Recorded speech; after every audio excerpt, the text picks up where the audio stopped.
Pessoal, muito boa tarde a todos, sejam todos bem-vindos aqui em nosso espaço Caminho da Luz, aqui nas montanhas em Santo Tomé das Letras, nesse feriado de Corpus Christi, né? O tema de nossa palestra de hoje é sinais. O que vem a ser esse trabalho que nós vamos fazer hoje, essa discussão, essa conversa? Todos os grandes profetas do passado, todas as grandes profecias dos grandes mestres que passaram pela Terra, falam, né, de uma época em que a Terra passaria por grandes mudanças, por grandes transformações. O chamado final de ciclo planetário. Para os cristãos, a volta de Cristo, fechando um ciclo espiritual da humanidade. O que isso tem a ver? Como é que nós podemos entender isso claramente? Se nós olharmos pela ótica do Projeto Terra, aquele livro que eu já escrevi, esse seminário que nós temos, chamado Projeto Terra, com 8 DVDs, nós entendemos o seguinte: nós somos seres espirituais, que estamos vivendo uma experiência na matéria. Ok? Então isso é ponto passivo, nós não podemos perder isto de vista. Ok? Muito bem. Então o que eu quero que vocês entendam, que de acordo com essa nossa ideia do Projeto Terra, ok? Ó, o Projeto Terra, em resumo, é uma experiência planetária onde os grandes mentores de nossa galáxia, de nosso universo, os mentores espirituais maiores, né,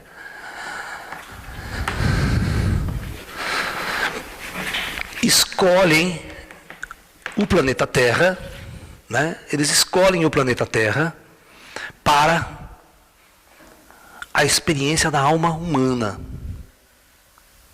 Então, veja bem, o planeta Terra é um planeta que a Horda Dévica, a Horda dos Espíritos da Natureza, já usavam esse planeta há milhões de anos, né? Nós notamos que os répteis gigantes viveram aqui na Terra por mais de 300 milhões de anos, né? Desde das eras mais antigas até o final do Cretáceo, né? Terminando o período terciário, onde eles são extintos por uma catástrofe muito grande que atinge o planeta Terra, né? Os cientistas até acreditam que essas catástrofes foram originadas pela queda de um grande asteroide no planeta, mudando a face do planeta e levando à extinção milhares e milhares de espécies animais e vegetais que aqui estavam, dando, então, o renascer do planeta. Mas tudo isso é calculado, porque tudo isso nós temos que ver a parte espiritual que está por trás de tudo, não somente a parte material. Entendeu? Então a Terra, né, nos últimos 40 mil anos, né, ó, nos últimos 40 mil anos, começa a chegada da horda humana na Terra. O que é horda humana? É os espíritos humanos. Ok? Então, o cosmos, os mentores maiores, resolvem utilizar o planeta Terra como palco de experiências para a alma humana viver essas experiências. Então, mas eu quero que vocês entendam que todos esses mentores, todos esses projetos, elas são elaborados nas dimensões espirituais. Ok? Então nós temos que ter uma outra visão do universo agora. Nós temos um universo material com galáxias, planetas, estrelas, e temos as dimensões astrais, além da matéria física, ok?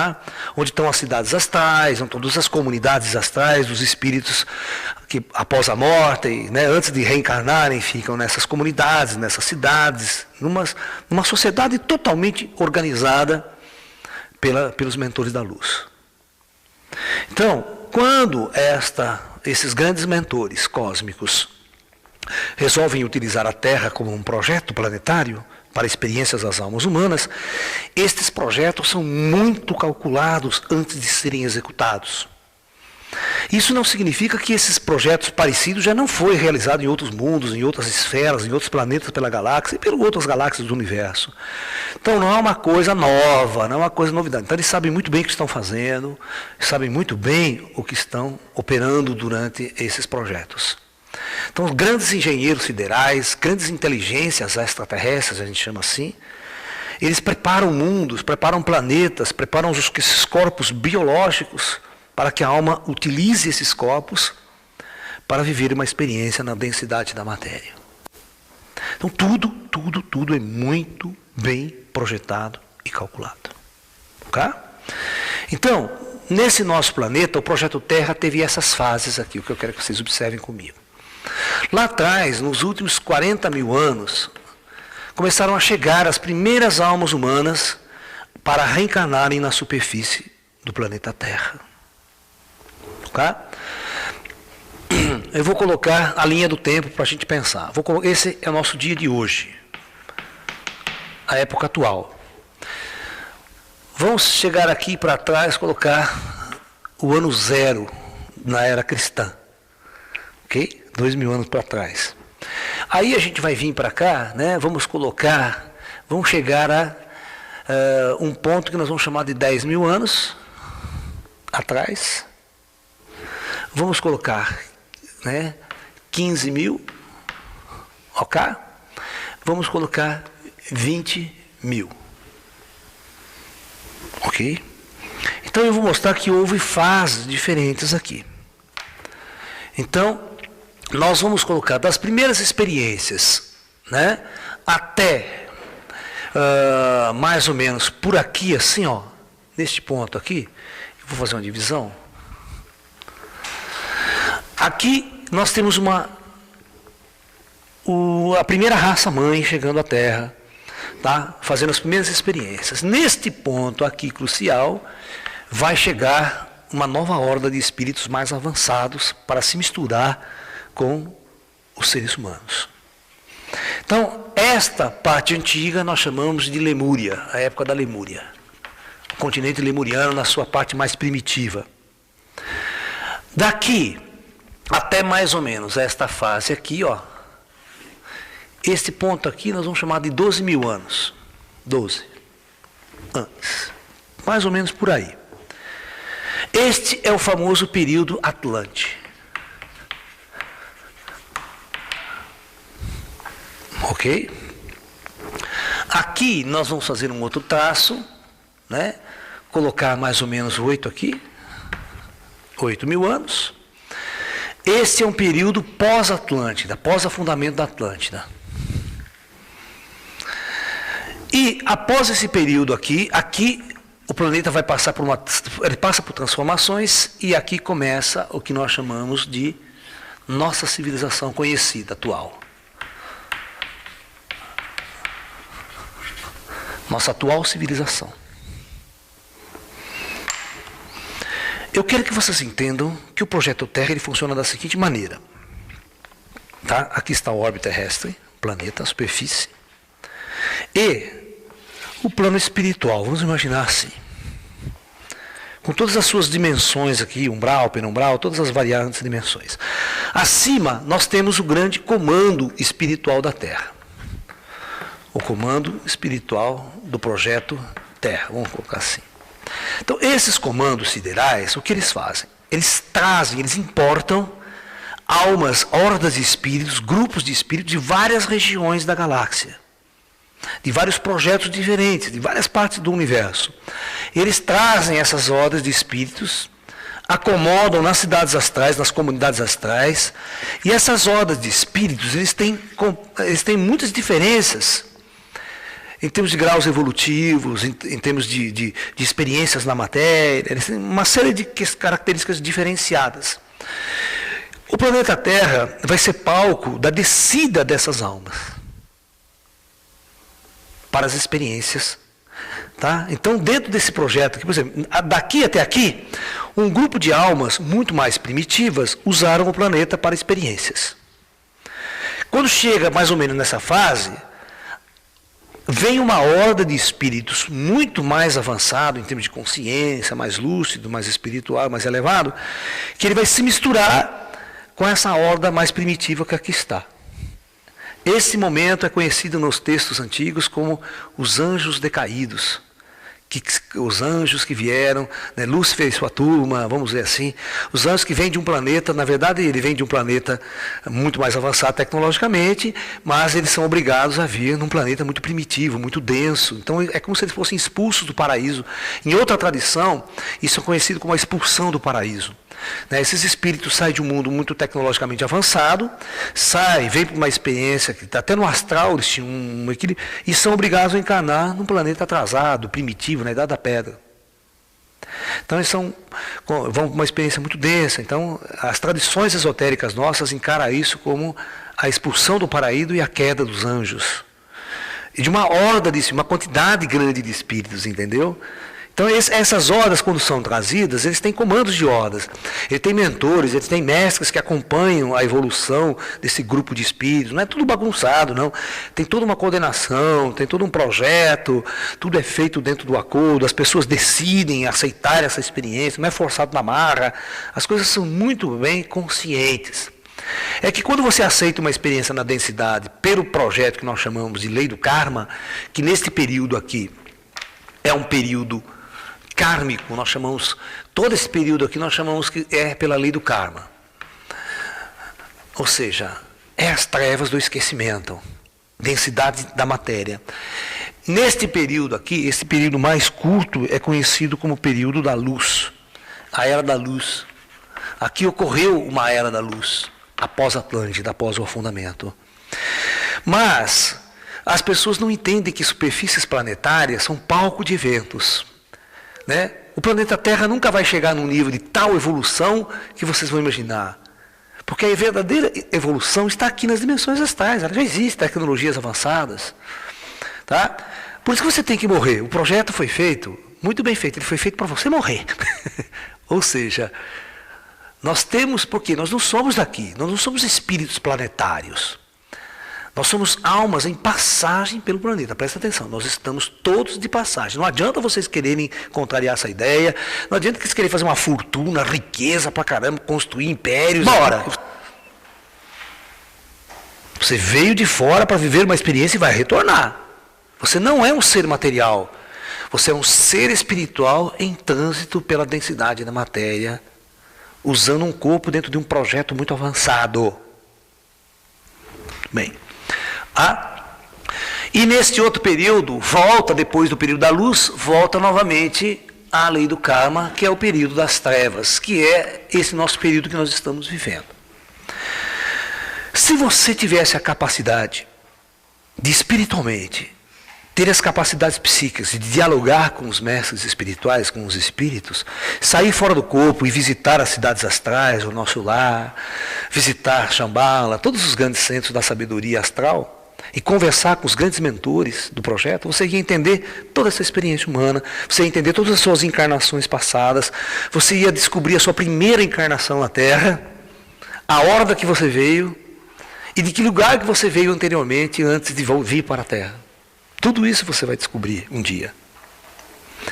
Mas a palestra de hoje, tudo isso que eu estou discutindo, está nesse seminário chamado Projeto Terra, que são 8 DVDs. Nós vamos focar apenas nesse tema hoje aqui.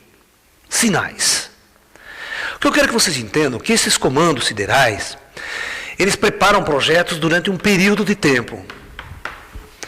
Terminado esse período de tempo, como neste ponto aqui, esses são os chamados pontos de grande mudança no projeto. E aqui nós estamos aproximando de um outro ponto de mudança, de fim de projeto planetário. Então, como tudo é muito projetado, muito calculado, tá?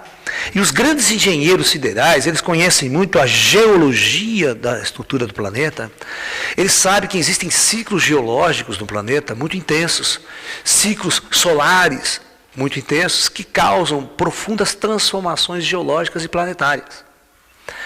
Sabendo desses grandes ciclos, eles projetam a experiência humana dentro desses intervalos de tempo. Porque ele sabe que a superfície irá passar por grandes mudanças geológicas e transformações. Então, eles preparam, dentro, por exemplo, de 7, 8 mil anos, eles preparam toda uma experiência de uma civilização. Eles sabem que isso vai acabar. Então, os projetos planetários já são feitos para ter um começo, um meio e um fim. Tá? E vocês têm que entender que tudo está coordenado por uma inteligência lá em cima. E não é uma pessoa.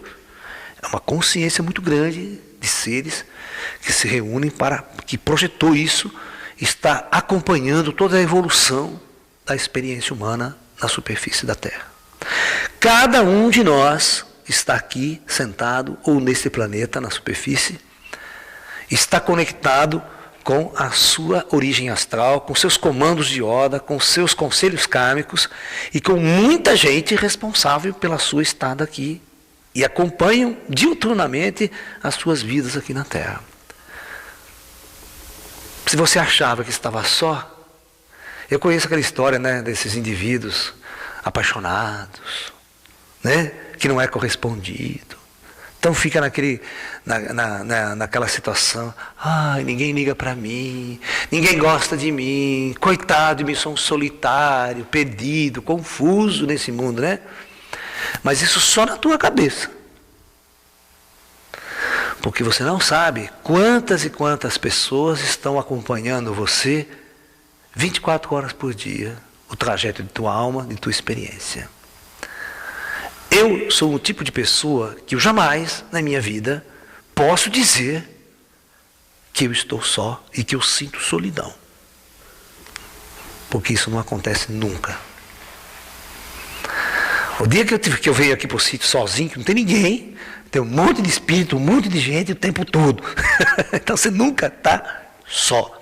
Essa coisa de solidão é exatamente para quem está aprisionado dentro de um corpo, não tem uma única interação com o externo, então sente-se uma profunda solidão estando enclausurado dentro deste corpo. Mas quando você abre as portas do espírito, você se liberta, há uma libertação profunda dessa condição humana. Ok?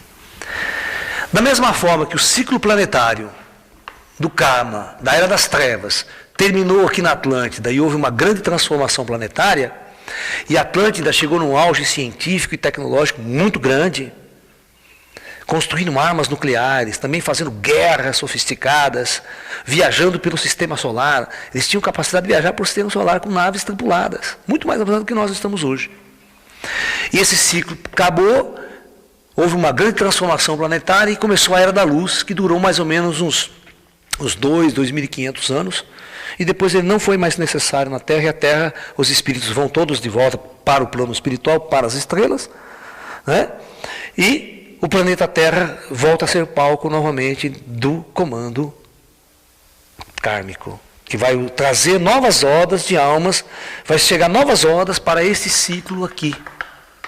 E esse ciclo aqui, então, ele está chegando ao fim.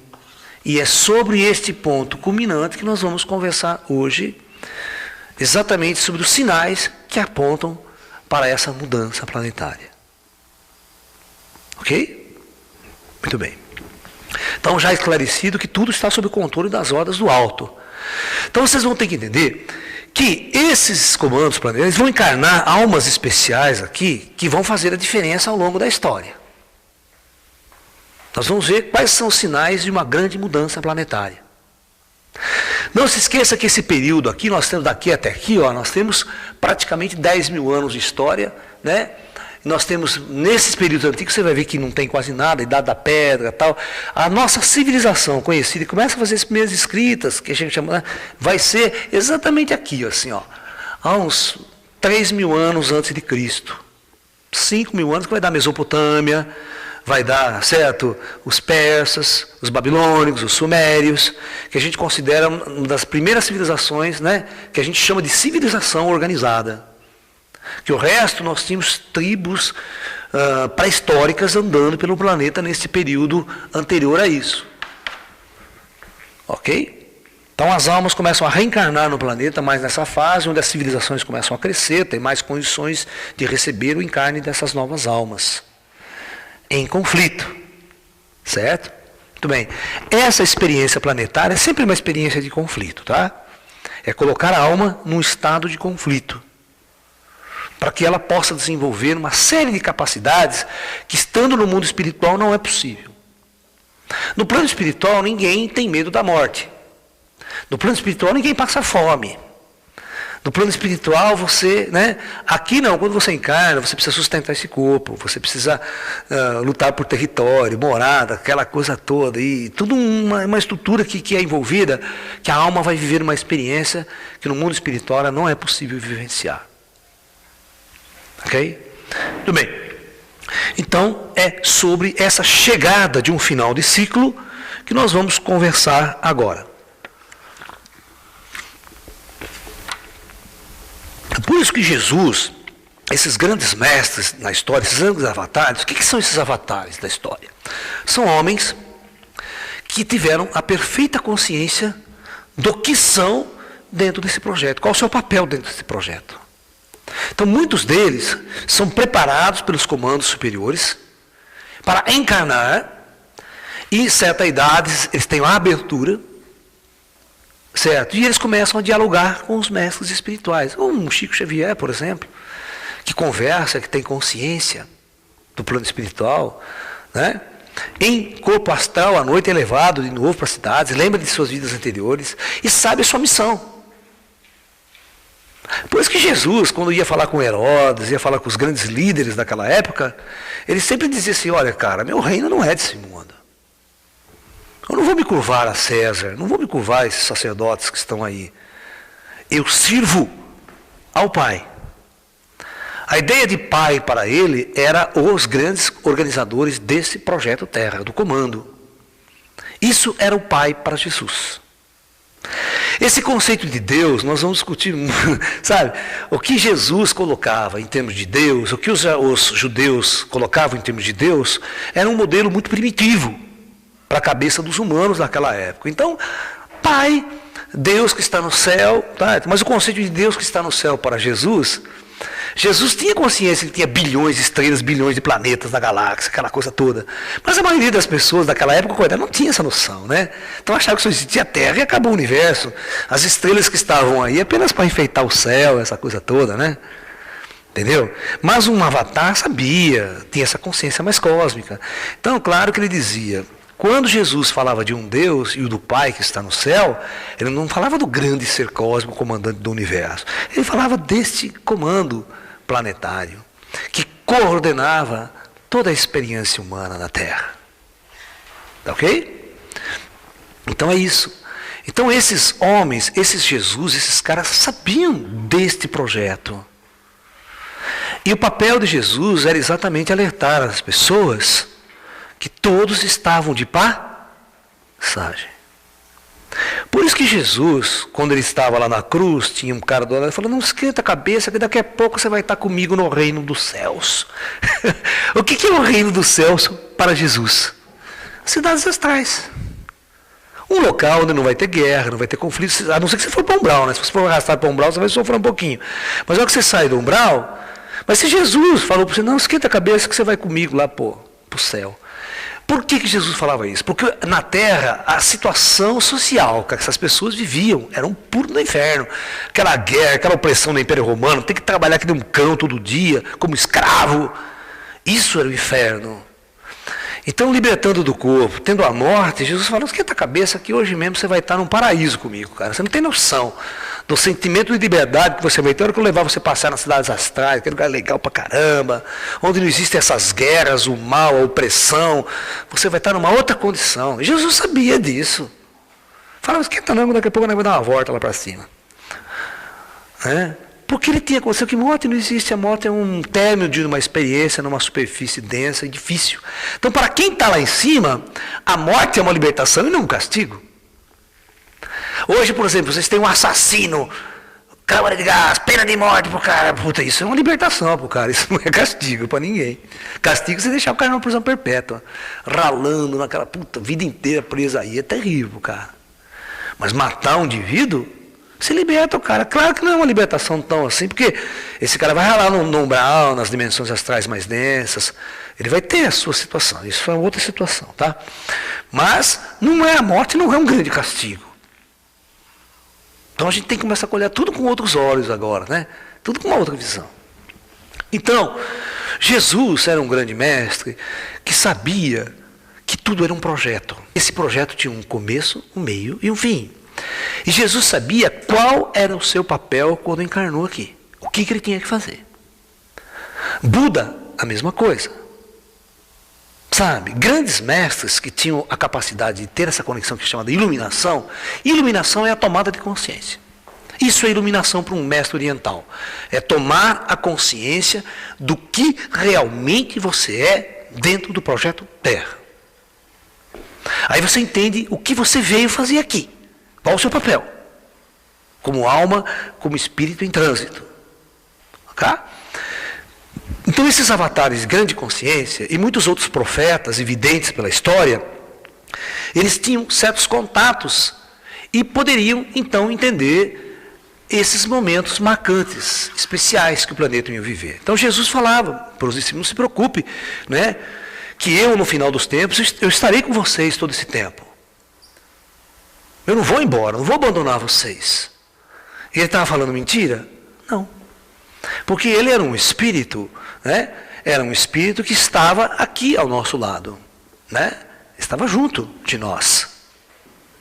Perfeito? E está no astral, comandando as dimensões astrais superiores, controlando e coordenando toda a experiência humana. Se ele falar assim, não, esquenta a cabeça que eu vou estar com vocês, eu vou voltar. Mas só que no final dos tempos ele não volta encarnando, cara. Ele volta materializando-se, ele volta numa condição de poder, de mestre, de orientador, né? Um ser, né, dotado de grande ciência e tecnologia se manifestando, coordenando um período onde a humanidade já não está mais naquelas trevas primitivas do conhecimento, já conhece o universo, o céu. É isso que a gente vai conversar. Nós temos uma pseudociência, mas é razoável, interessante, que ela enxerga uma série de coisas interessantes. Mas não é tudo, a ciência ainda está encaminhando no conhecimento cósmico. Ok? Então vamos lá.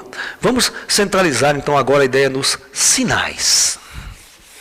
Que fala de um novo tempo, de uma nova era e de um momento de transformação planetária. Quais são então os sinais? Muito bem. Vamos começar, quando Jesus foi questionado, né, sobre essa questão, que ele falou para as pessoas, para os seus discípulos, que ele nunca abandonaria a humanidade, e que no final dos tempos ele voltaria, que no grande dia do juízo final, ele voltaria para julgar os vivos e os mortos. Vocês entenderam esse diálogo? De julgar os vivos e os mortos. Olha que louco, né? Por quê? Porque o cara que morreu não está morto, ele está vivo. Ele está só no plano astral. Então, o que nós temos que compreender agora? Jesus conhecia que haveria um período, esses períodos de mudanças cíclicas.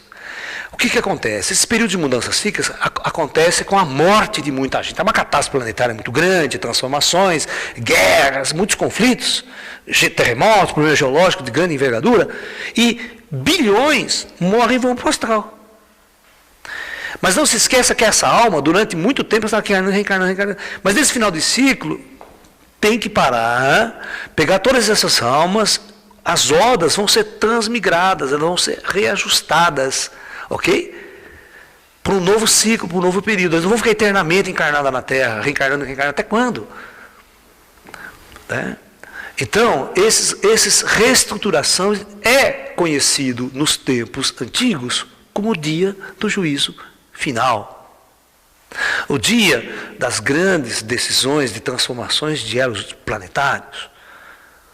Então essa é a linguagem que os antigos vão usar. Ok? Então veja bem, Jesus, no Evangelho de São Mateus, no 24, 32 a 36, 42, ele vai citar essa frase. Perguntado para Jesus quando que aconteceria a sua segunda vinda, quando seria o dia do juízo final, quando seria essa transformação planetária. Então ele diz assim: aprendei, pois, da figueira a sua parábola. Quando já o seu ramo se torna tenro e brota folhas, sabeis que está próximo o verão. Igualmente, quando virde todas essas coisas, sabei que ele está próximo, mesmo às portas. Em verdade vos digo que não passará esta geração sem que todas essas coisas se cumpram. Passará o céu e a terra, mas as minhas palavras jamais passarão. Daquele dia e hora, porém, ninguém sabe, nem os anjos do céu, nem o Filho, senão só o Pai. Vigiai, pois, porque não sabeis em que dia vem o vosso Senhor. Essa é uma linguagem antiga que nós vamos tentar traduzir. O que Jesus quer nos colocar? Ele quer nos colocar, vai acontecer, a transformação virá. Mas que dia? Que hora? Qual é exato? Tem essa precisão? Jesus sabia que não havia uma precisão. Por quê? Porque não é um evento exato. É um evento que envolve emoção, que envolve espírito, que envolve alma, que envolve consciência. Então tudo isso é uma coisa que vai sendo planejado ao longo dos milênios. Aí o comando vai se reunir num determinado momento, né, específico, e fala, não, agora é essa época que nós vamos gerar a transformação. Vocês estão entendendo que há 2.000 anos atrás não era possível saber dia e hora? Nem os anjos, porque isso é uma coisa que estava em desenvolvimento. Você tem que observar o projeto, como está o andamento, certo? Se precisar de mais tempo, eles dão mais tempo. Se já está bom, vamos fazer a transformação agora. Né? Se as almas já evoluíram o suficiente, já é, então vamos, sabe? E o encarte geológico, aquela coisa toda. Porque tem raças especialistas em segurar grandes eventos geológicos, não deixar acontecer desastres de grande envergadura. Controlam a geologia do planeta. Se os caras largam, o planeta desaba. Vocês estão entendendo? Então eles controlam até essa coisa, até o dia que um grande problema geológico pode ser disparado. Eventos cósmicos, astronômicos, problemas do Sol podem causar mudanças profundas na superfície da Terra. Tá? Então tudo isso, essas grandes inteligências estão no controle de tudo isso daí. Então por isso que Jesus lá atrás não podia falar data e hora. Inclusive os grandes profetas, como Nostradamus, que tiveram suas vidências de eventos cíclicos, de situações muito complexas para a Terra, né, de transições, de transformação, de grandes guerras, esses indivíduos viam imagens, mas não tinha data e a legenda embaixo. Né? Você tem que entender que esses profetas, que, né, eles tinham visões apenas do fim de ciclo, não tinha lá uma legenda embaixo com data e hora traduzindo em português, sabe? O cara tinha que conviver com uma visão fora do seu tempo. Imagina o Nostradamus, que só conhecia arco e flecha e carro de boi. Vê aviões do céu, foguetes, né, tanques de guerra, arma sofisticada. Aí ele vê um soldado, você viu um soldado moderno lutando? O soldado moderno tem aquelas máscaras de visão noturna, capacete, tal, o cara parece um bicho, cara. Máscara antigás, já viu aquelas máscaras antigás, quando ele põe, o nego fica um monstro, né? Ele não fica um homem comum. Você está entendendo? O cara que tem uma visão de um soldado dessa época nossa aqui, há 500 anos atrás, pô, o cara fala, o que é isso que eu estou vendo? Será um homem? O cara vê um avião, vê mísseis destruindo uma cidade inteira, uma bomba só destruindo uma cidade inteira. Imagina o cara tem uma visão dessa. O cara nunca viu uma bomba, cara, nem pólvora tinha que inventar na cabeça dos caras lá. Então é complicado para a cabeça desses videntes entenderem as suas próprias visões. Então, o que nós podemos entender é exatamente isso, né? Então vamos começar com grandes sinais. Vamos ver o primeiro.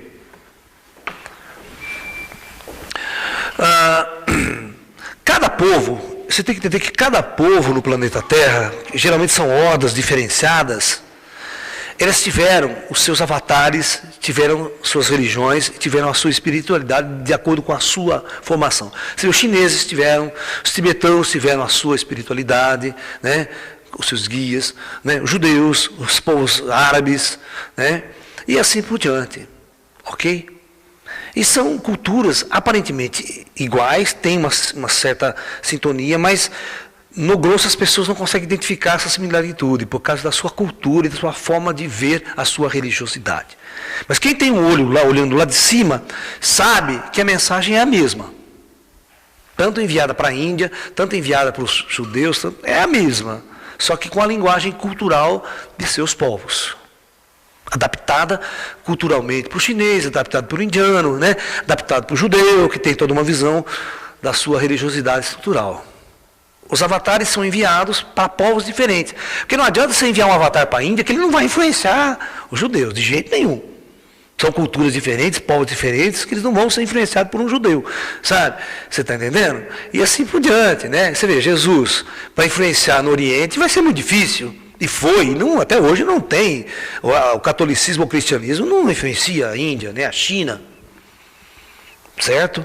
Lá é mais o budismo, mais o hinduísmo, né? Que é milhões. O cristianismo é uma coisa que foi entrar lá na China, no Oriente, agora, recentemente, 50, 100 anos atrás. Né? E é ainda pouco, né? Não tanta expressão. Então, o comando astral sabe disso e manda seus avatares. Você vai ver que todos os povos têm suas profecias, todos os povos têm seus videntes, todos os povos têm seus mestres que orientam sobre essa questão transitória. Se você for estudar o taoísmo hoje, todos os taoístas são apocalípticos. Todos os taoístas esperam um final de uma catástrofe planetária. Todos. Tá? Eu estou com essa camiseta aqui, não é à toa. Dá um zoom nela, loira. Né? É claro que essa camiseta, Fukushima, é a região do Japão, né? Onde sofreu esse grande cataclismo, esse grande maremoto, esse terremoto, escala 9, uma coisa. Então, milhares de pessoas perderam suas vidas. Né? Nós vamos falar sobre isso, é um grande sinal dos tempos. E claro que essa camiseta, ela saiu, não tinha nada a ver com o terremoto, muito antes do terremoto, né? Mas é nossa homenagem aos irmãos japoneses que sofreram essa grande perda, esse grande sofrimento, neste momento de crise, né? Que nós temos que estar harmonizados, vibrando em prol desses nossos irmãos, que no mundo inteiro irão passar por dificuldades cada vez mais intensas com o passar do tempo. Tá? Então, o profeta Ezequiel, né, previu que o povo judeu iria restabelecer seu território no fim dos tempos. Se você ler o profeta Ezequiel, ele vai fazer o seguinte, ele vai dizer o seguinte: vocês sabem que Israel, no ano de 70, depois de Cristo, no ano 70, 76 depois de Cristo, ocorre uma revolta dos judeus contra os invasores romanos. Perfeito? É a famosa rebelião dos judeus contra os romanos, que invadiam toda a região, a expansão do Império Romano. Né? Na época de Jesus, vocês vão se lembrar que Jesus foi condenado por Pôncio Pilatos. Pôncio Pilatos era um senador, certo? Era um governo romano na Galileia, certo? Era um interino. O rei Herodes, mas como ele era um país invadido pelos romanos, né, Herodes não apitava muito em certas coisas. Quem comandava mesmo era, você está entendendo? Era o nosso amigo Pôncio Pilatos, certo? Que era um governo romano interino ali, que dominava a região. Né? Por isso que Pôncio Pilatos lava as mãos e fala: esse caso não é meu, esse caso aqui é dos judeus, manda lá para o judeu decidir, né? Aí volta para ele de novo, né? Aí ele que manda crucificar, né? Aquela coisa toda. Ok? Então, no ano 76, né, da era cristã, os judeus fazem uma grande revolta para tentar expulsar e libertar os judeus do jugo dos romanos. Só que eles não conseguem. A força do Império Romano, as técnicas de guerra, era muito superior a qualquer povo na época. Resultado, eles simplesmente massacraram os judeus revoltantes. Destruíram todo o templo de Herodes, famoso templo, não deixando pedra sobre pedra. E Jesus faz essa profecia clara quando entra na cidade pela primeira vez, quando ele entra com o burrinho lá, aquele puta portal que tem em Jerusalém. Os discípulos que moravam no campo, que eram pessoas humildes, falam: fica encantado com aquela coisa. Jesus fala: calma, cara, daqui a pouco não vai restar pedra sobre pedra nesse templo aqui. E os romanos destroem tudo e não permitem que nenhum judeu fique por perto. Aí começa a chamada famosa diáspora, né? Ou seja, os judeus são expulsos da Galileia, da Judéia, naquela região. São expulsos. E são obrigados a viver fora. E nunca mais voltam.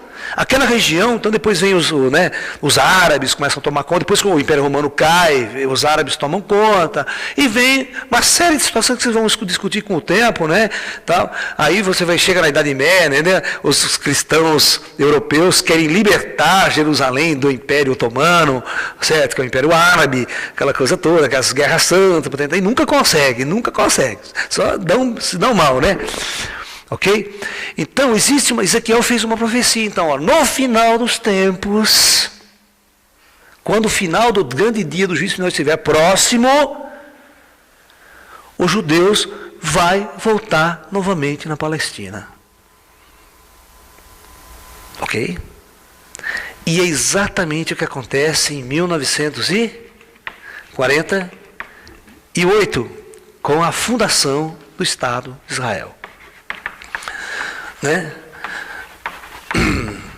Então todos os grandes religiosos, né, veem nisso o cumprimento dessa grande profecia. Dessa grande profecia de Ezequiel. Então esse é um grande sinal para todos os religiosos. Quando, novamente, depois de 2000 anos, os judeus voltariam à sua pátria, usaram o seu templo, né, que não existe mais templo. Você sabe que o templo sagrado deles, onde deveria estar aquela arca da aliança, com os 10 mandamentos, a arca sagrada, né? Aquela arca lá que os caçadores da arca perdida vão buscar, né? O Harrison Ford, lá os caçadores da arca perdida vão tentar achar, que é a arca da aliança, dos judeus, onde estaria, né? E o templo foi todo destruído, ninguém sabe onde foi parar essa arca, é lendária. Então, a única coisa que sobrou do templo de Herodes, que é considerado o local sagrado para o povo judeu, é aquele muro das lamentações. Sabe aquele muro que eles ficam lá rezando, os judeus ortodoxos vão lá, ficam lá balançando assim, vocês já viram? Nos filmes, na coisa aqui, só aquele muro que sobrou. E eu duro que naquele muro, em cima daquele muro, é uma plataforma. Ali em cima era o templo dos judeus. E aquele templo foi destruído, e ali em cima, os árabes construíram a famosa mesquita de Al-Aqsa, que é o terceiro lugar mais sagrado para o povo árabe. Olha o conflito estabelecido. Você está entendendo? E os judeus não veem a hora de expulsar os árabes ali para implantar o templo do judeu verdadeiro. Mas, você vê, não é possível, o conflito é inevitável ali. Os árabes não vão sair dali. E aí o que aconteceu? Quando o Estado de Israel foi imposto, ele foi imposto de uma forma praticamente pela força, porque o Estado palestino era desorganizado, não tinha um Estado, né? Até hoje não tem um Estado, né? Então Israel, com poderio militar do Ocidente, aquela coisa tudo, impôs o Estado de Israel, ele colocou o Estado de Israel ali, né?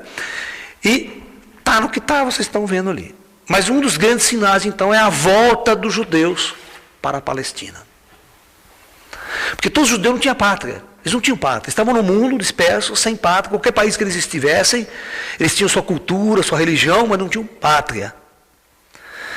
Então, ao retornar, é o cumprimento de uma profecia. Porém, esse cumprimento é o início de um grande conflito. Todos vocês sabem que grande conflito está instalado ali, né? E esse grande conflito pode terminar uma guerra nuclear. Certo. Por que vocês acham que Israel hoje tem mais de 100 bombas atômicas? É o único país no Oriente Médio com bombas atômicas, a não ser o Paquistão e a Índia, que não tem no Oriente Médio, é Extremo Oriente, né? Entendeu? Então, isso pode ser realmente um sinal de que isso pode gerar. Você vê o Irã, os inimigos declarados de Israel, levantando um poderio nuclear também, tentando desenvolver suas armas. É uma questão de tempo para esse conflito se estabelecer para valer. Porque eles não se suportam ali. Um acha o outro invasor. Israel acha que aquele território naturalmente é dele. Mas como é que você pode achar que o seu território... Vamos supor que você abandona 2000 anos, depois você quer voltar, está todo mundo instalado, morando com as casas lá, quer tirar. Não, isso aqui é meu, tira todo mundo aí. Pô, complicado, né? Foi o que Israel fez. Com a Guerra dos 6 Dias, então, ele triplicou o território dele, arrancou todo mundo que estava em volta, casa, tá? Por isso que fica o palestino na faixa de Gaza aqui, lá pendurado no outro ponto, Israel no meio, e os caras sem pata, sem saber o que pode fazer, sem direito a ter um governo, um exército, né? E sendo comandado por israelenses. Eles não suportam isso. Então você tem que conversar com o árabe. Se quiser entender a situação, você tem que conversar com o cara. Fala, escuta aqui, como é que você vê a coisa? Por exemplo, é engraçado, né? Por que Estados Unidos, França, Inglaterra, todo mundo pode ter arma nuclear? O Irã não pode. Então o árabe fala, por que eu não posso? Se Israel tem 100 bombas atômicas, puta no programa nuclear, por que eu, Irã, não posso ter minha bomba atômica, meu programa nuclear?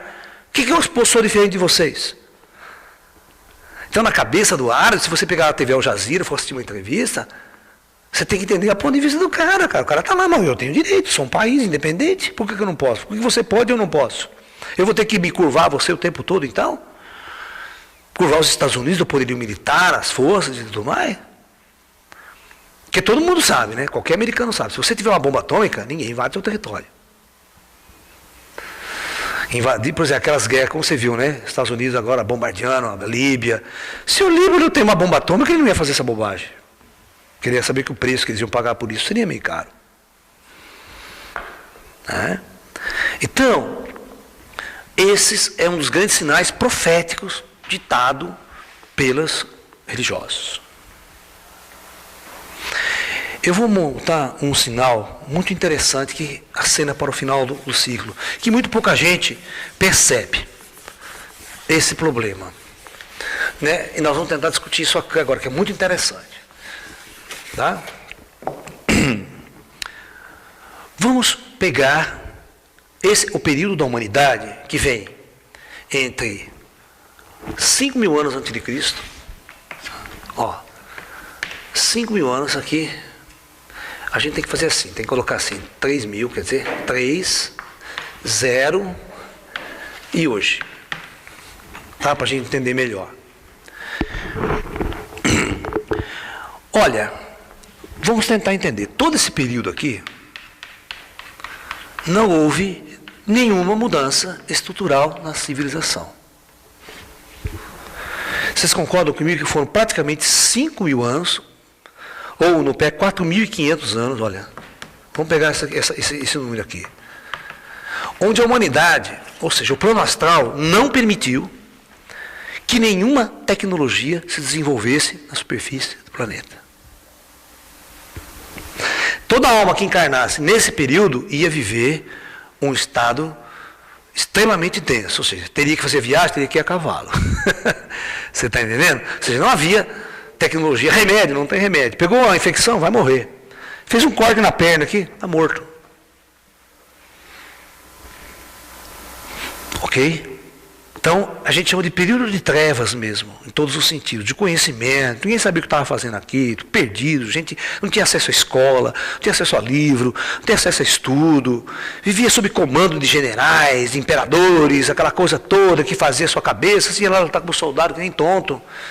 Né? Você é que nem bobo, que nem escravo, que nem androide lá com arma na mão para defender um rei, para defender não sei quem, essa bobagem toda, aquelas guerras homéricas, aquela coisa louca, né?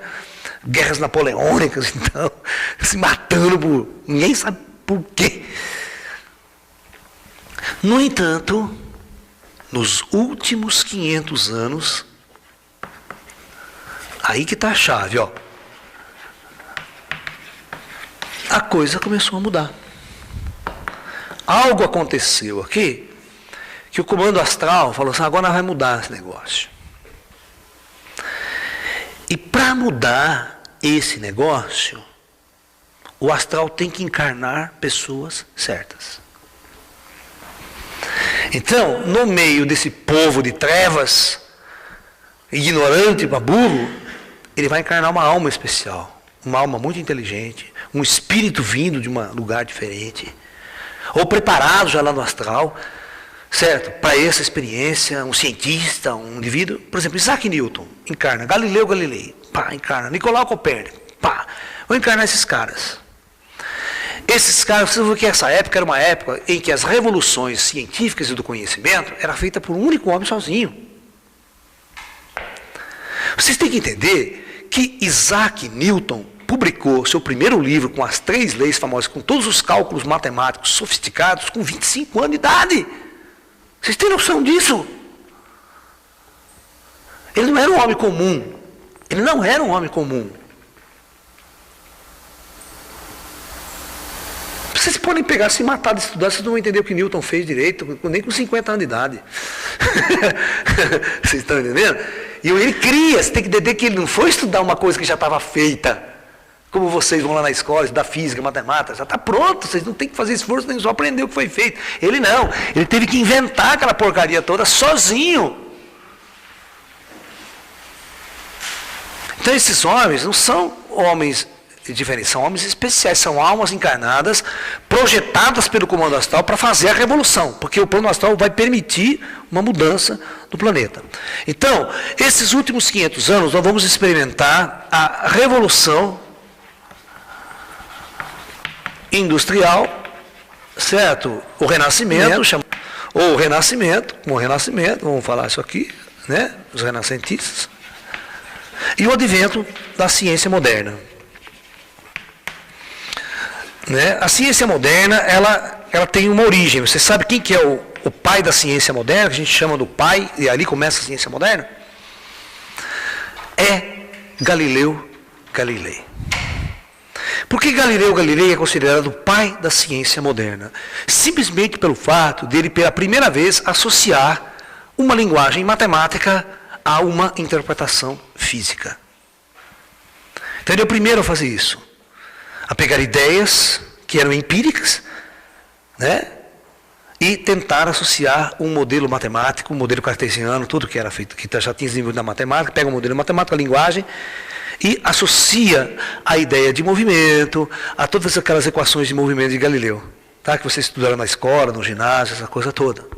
Então, por isso que ele é considerado o pai da ciência moderna, porque a ciência moderna é uma ciência que vai utilizar, pela primeira vez, a matemática como ferramenta para explicar os fenômenos da natureza.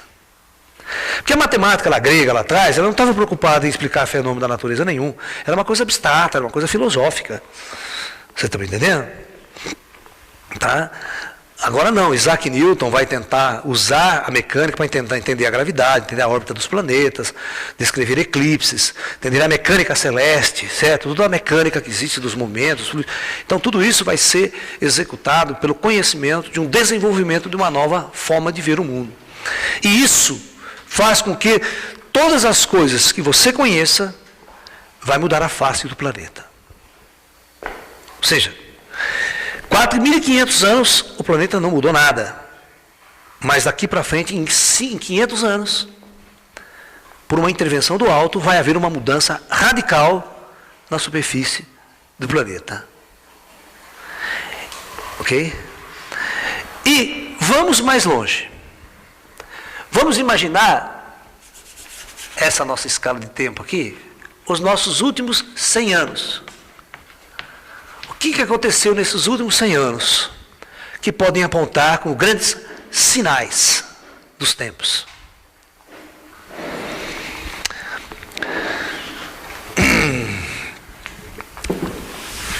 Na verdade,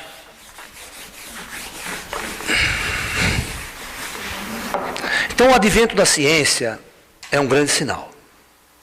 Um outro sinal importante é o seguinte: os últimos 100 anos nós tivemos 2 grandes guerras. Guerras mundiais. Ok, qual que é o problema disso aqui? Por que isso é um sinal?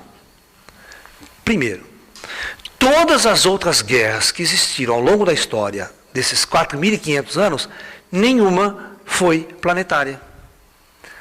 Todas as guerras eram localizadas. Um brigava com o outro ali na Europa, outro brigava com o outro aqui no Oriente Médio, tribo brigava contra tribo, ok? Mas, por quê? Porque não havia tecnologia, não havia como o cara aqui da América do Sul ir guerrear com o europeu e guerrear com o japonês, né? Como que eu vou atravessar o oceano para brigar com o cara lá? Eu nem conhecia o japonês, né? Não tem nem técnica para conhecer o povo, para interagir com o povo. Então, quando a ciência começa a ampliar, começa a haver uma interação maior entre os povos em todo o planeta. E óbvio, essa interação maior entre todos os povos do planeta vai aumentar o conflito existente entre esses povos. Porque são povos de cultura diferentes, estados evolutivos diferentes, tecnologias diferentes, certo? Você vê naquele famoso filme, nesse último filme muito bonito chamado O Último Samurai, não é verdade? Por que O Último Samurai? Porque, bicho, não adianta, você pode ser um guerreiro famosíssimo, corajoso ao extremo, habilidoso ao extremo com a espada, mano, eu não tiro na sua cara, acabou a sua valentia. Você está me entendendo? Não adianta, é tecnologia, ciência, não adianta pegar a espada, a lança, sair corajoso na frente de uma metralhadora. Foi o que a gente assistiu no filme. Você não vai ter chance, cara, é burrice. Se você for, não é coragem isso daí, é burrice. Então, O Último Samurai, você vê exatamente uma coisa muito importante, um sinal. Um grande sinal é mostrado ali. Que o tempo e as coisas mudaram. E se você ficar no passado, você vai dançar. Ok? Então, pela primeira vez, nós tivemos duas grandes guerras mundiais que envolveram todo o planeta. Ou seja, todo o planeta estava em guerra. Mas você vai falar, mas Laércio, eu não fui na guerra não. Só o soldado. Mito. Quem conhece a história do Brasil na Segunda Guerra Mundial, quando o Brasil foi na Segunda Guerra Mundial, 90% das indústrias aqui no Brasil, 90% eram obrigadas a trabalhar pela indústria militar, pela indústria bélica, fazer bomba, fazer granada, fazer isso. Pô, em Limeira, na minha cidade, a fábrica era uma fábrica de fazer máquina para café, máquina para lavoura. Ela foi adaptada para fazer granada e fazer bala de fuzil. Em 4 anos de guerra, toda aquela indústria só trabalhou para fazer arma. E muitas outras indústrias. Quem vai fazer o uniforme do soldado? Quem vai fazer a bota? Quem vai fazer a comida? Quem vai fazer o revólver? Então existe todo um país envolvido na guerra. Não tem que estar lá na guerra dando tiro para estar guerreando. Toda uma logística. Quem fabrica o avião? Quem fabrica o tanque de guerra? Sabe? Quem fabrica a metralhadora? Então tem uma indústria toda trabalhando. Então os Estados Unidos, quando vai para a guerra, você precisa saber que 10 mil soldados que estão na guerra? Quem é que mantém todo aquele sistema funcionando?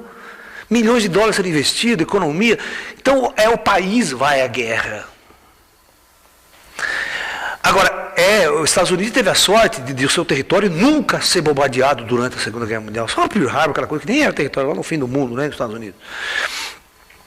Mas a Europa, você estava lá em Londres, França, Inglaterra, você estava na Alemanha, pô, vai cair na bomba em cima do Sesc. Você está entendendo? Era um apocalipse para você. Então, preste atenção, a Primeira Guerra Mundial,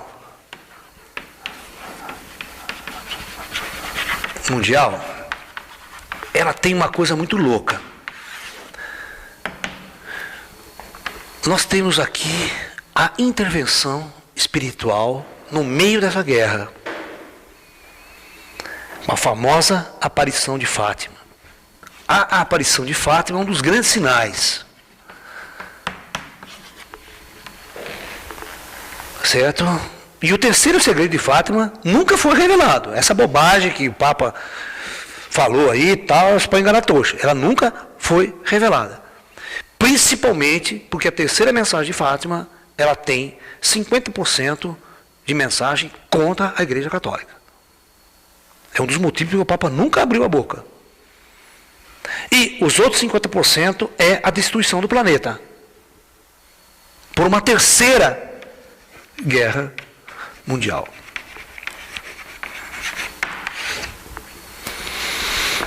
Quem estuda profundamente as mensagens de Fátima sabe. E uma coisa muito importante. Você sabe por que o Papa trancou essas 3 meninas? A menina, a única que sobrou, que eram 3, né? Jacinto, Marta e como é que chamava? Lúcia. A Lúcia sobreviveu. Os 2, né, primos dela morreram cedo. De doença, ficaram doentes, pneumonia, morreram. E a Lúcia, como a Igreja Católica dominava muito aquela época, a cultura, pegou aquela menina e trancou ela em 7 chaves. Você não pode abrir a boca, você não pode falar. Só que tem um porém. Tem um questionamento muito interessante, que pouca gente faz. Usa a inteligência para fazer esse questionamento. O Papa e a própria Igreja Católica sempre se considerou o único intermediário entre Deus e o homem na terra. Presta atenção. Budismo, outras religiões, islamismo, isso não tem nada a ver com Deus, isso não é religião de Deus. Nós temos um único Deus, um monopólio de um único Deus. Nosso Deus é o verdadeiro. O seu não é verdadeiro, isso é fajuta. Então a igreja sempre se considerou e se colocou numa posição de intermediária entre Deus e o homem na terra. A ponto do sacerdote dando absolver seus pecados, toda aquela visão que a igreja tinha de controle. A pergunta é, por que a Virgem Maria escolheu 3 crianças e não o Papa para dar mensagem, para dialogar? Porque simplesmente sabia que o Papa não tem nada a ver com a história. Ele era um político, era uma pessoa dentro de um contexto, uma sociedade totalmente decadente, manipulada por poder, pelos poderes, aquela coisa toda. Porque se você fosse fazer a verdadeira mensagem de Cristo mesmo, você seria um anarquista, você seria um dos maiores anarquistas contra o sistema político e ideológico da época. Jesus foi assim, quando Jesus chegou lá, ninguém conseguia viver a verdade que Jesus pregava, porque ele era anarquista contra Roma, contra Herodes, contra todo mundo. Ninguém podia aceitar aquele sistema que Jesus impunha. Tá? E os tempos modernos, as igrejas foram se adaptando, né? Elas foram cedendo para o governo, para o império, o poder imperial, e ela no poder religioso, mas não poderia interferir com o poder político do imperador. Mesmo que o imperador cortasse a cabeça, fizesse a maior da bobagem, a maior das guerras, a maior confusão, a igreja não podia intervir. Se ela intervém, ela é contra. Aí ela entra em conflito interno e a igreja se destrói também. Tecnicamente, ela não vai se suportar no poder. Mas a pergunta crucial é, por que a Virgem Maria não foi aparecer para o Papa para dar as mensagens? Preferiu ir lá em Portugal, escolher 3 humildes crianças. Tá? E tem um porém. A Virgem Maria pediu para que a mensagem fosse dada para o planeta todo. Ela pediu. E o que o Papa e a igreja fez? Exatamente ao contrário, ela não cumpriu o mandamento.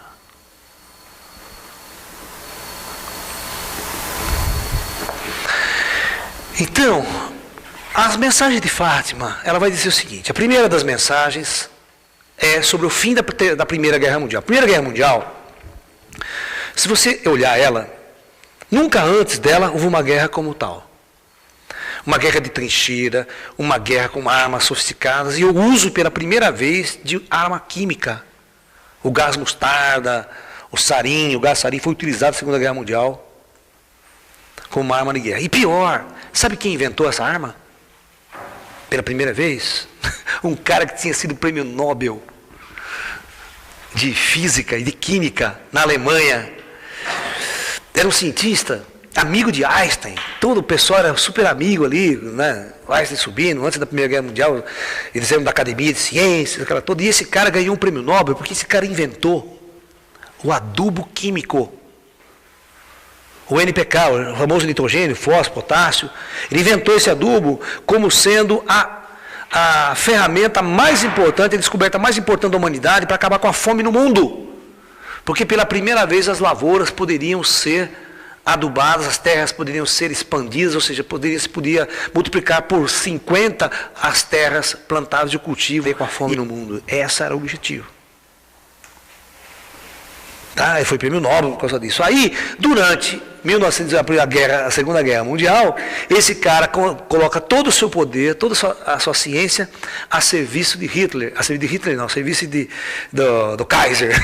Que na Primeira Guerra não era o Kaiser. Né? A serviço da guerra, inventando as armas químicas, as armas de destruição em massa. Então, pela primeira vez, armas de destruição em massa começaram a ser utilizadas na Primeira Guerra Mundial. Vocês não têm noção como é terrível esses gases. Você não tem como lutar contra ela. Não tem coragem, né? O cara lança o gás, você morre. Não tem como lutar. Uma arma que você não tem trincheira para esconder, não tem lugar. Respirou, morreu. E nem se você respirar, porque o mostarda, se pegar na pele, ele vai queimando a sua pele, ele vai detonando você por fora. Por isso que os soldados iraquianos, americanos, têm que ir com máscara, roupa de proteção, puta calor de 40, 50 graus no deserto, nem com roupa até o pescoço. Porque não pode expor a pele a esse gás. Entendeu? Então, se você vê o cenário da Primeira Guerra Mundial, é um cenário desolador, é um cenário apocalíptico. É um cenário apocalíptico. esse é um sinal do final dos tempos. Primeiro, a Segunda Guerra Mundial, então, ela vai ser o segundo sinal, o grande sinal. Né? Porque os profetas vão falar exatamente, né, dessa questão de você... essa questão de você...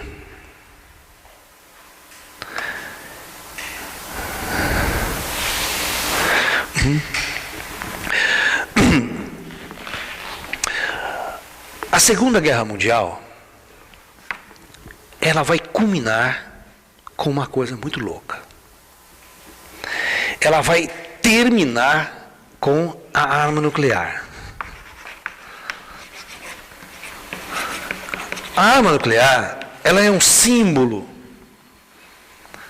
do Apocalipse. Ela é exatamente o símbolo do Apocalipse. Porque, pela primeira vez na história da humanidade, o homem, atinge um grau tecnológico de capacidade de destruir o seu planeta.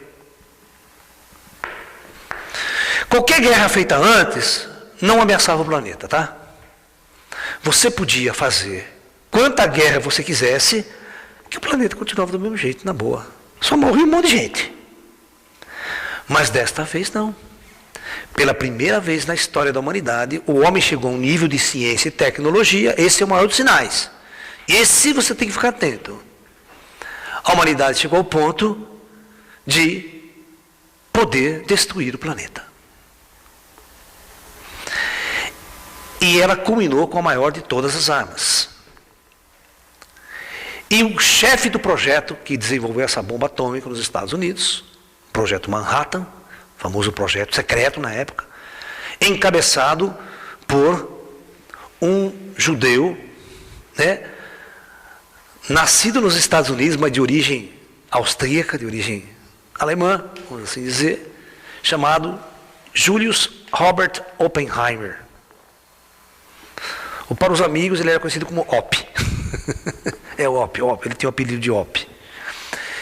Você não tem noção que esse cara era um gênio. Esse cara falava mais de 20 idiomas.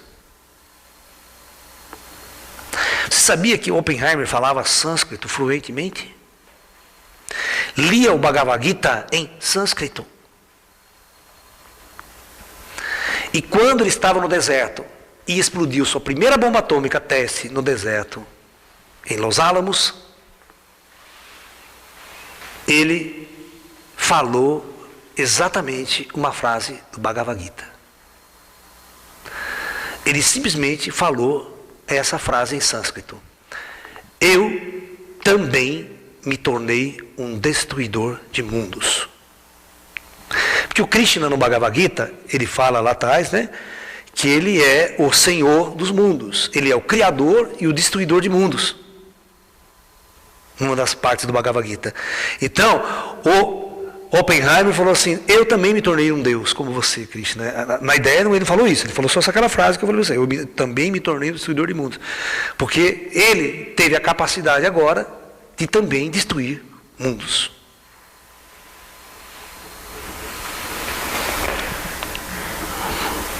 É um sinal que as pessoas não querem enxergar. A explosão de uma bomba atômica é um negócio absurdo. Não tem noção do que nós desencadeamos em termos de energia. E como isso não basta, vão testar isso aí em cima do povo, né? 2 bombas atômicas em Hiroshima e Nagasaki. Para as pessoas que viveram essa tragédia, é o Apocalipse. Atentem à descrição desses povos que sofreram o impacto dessas bombas, como eles descreviam, como eles viam a coisa. Os grandes profetas, como Nostradamus, cita o seguinte, né? E haverá sinais nos céus, na lua, nas estrelas, Nós vamos chegar a esse ponto ainda, tá? Nós vamos chegar ao ponto de falar desta profecia, né? Mateus diz assim, no final dos tempos, Se levantará nação contra nação e reino contra reino, e haverá fomes e pestes, terremotos em vários lugares. Mas todas essas coisas são o princípio de dores ainda maiores que virão para a humanidade. Né? Depois nós vamos falar de terremoto. Então, se levantará nação contra nação. Ele está falando de uma guerra mundial.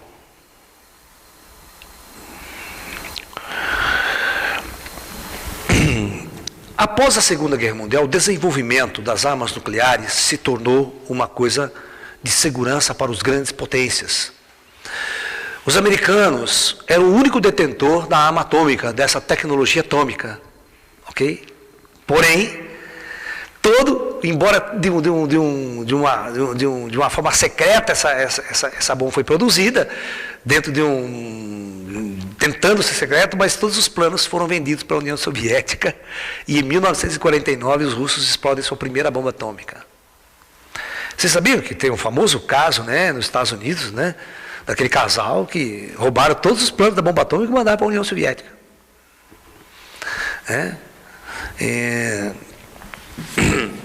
Então eu quero que vocês entendam uma coisa. Após essa grande tragédia para a humanidade, que foi a Segunda Guerra Mundial, 40 milhões aproximadamente de pessoas mortas.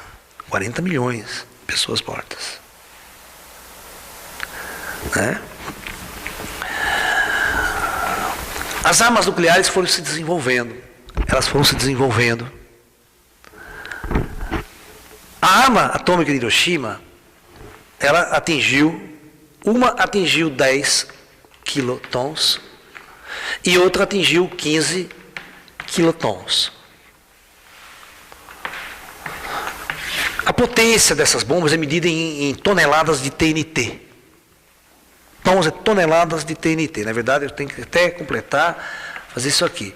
Porque TNT era um explosivo muito comum na época, tá, que é utilizado nas bombas convencionais, aquela coisa toda. Então, era uma forma de você medir potência de explosão. Tá? Ok? Então, 1 kg de TNT faz determinado estrago, 2 kg faz determinado estrago, tá? Então, a maior bomba já feita convencional, ela tem tantos quilos de TNT. Então, uma bomba atômica era uma coisa assim absurda. Ela destruiu uma cidade inteira. Nenhuma bomba tinha a capacidade de fazer isso. Numa única explosão. Muito bem. Aí, após a Segunda Guerra Mundial, começa uma corrida para a invenção de uma outra arma mais sofisticada e muito mais poderosa do que essa. Né? Então, a famosa desenvolvimento da bomba H. Né? Um cientista americano que participava do projeto Manhattan também, o Oppen não quer saber mais de comandar projeto, ele fica em crise emocional, crise filosófica, espiritual, né? É afastado, depois ele é até acusado também de ter ele sido espião, de mandar o documento. Ele entra numa crise, tá? Essa coisa toda.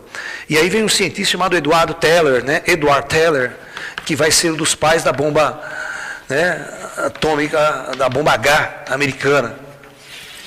Então a bomba H, ela vai usar a bomba atômica comum dessa bomba como estopim de uma bomba ainda maior. Ok?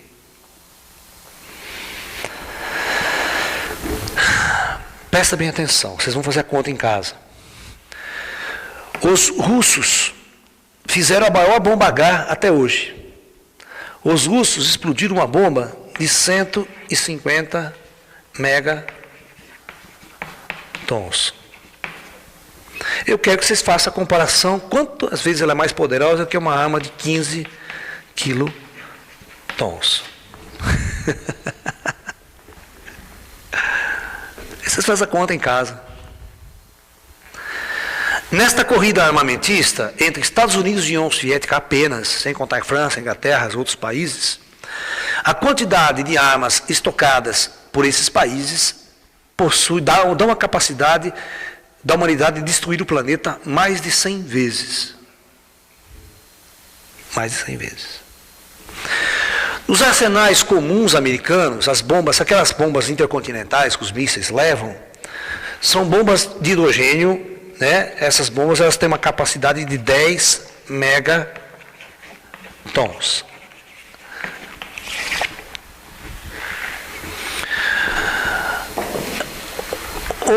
Com o avanço da tecnologia moderna, o avanço da tecnologia, vocês vão ver se isso não é um sinal do final dos tempos.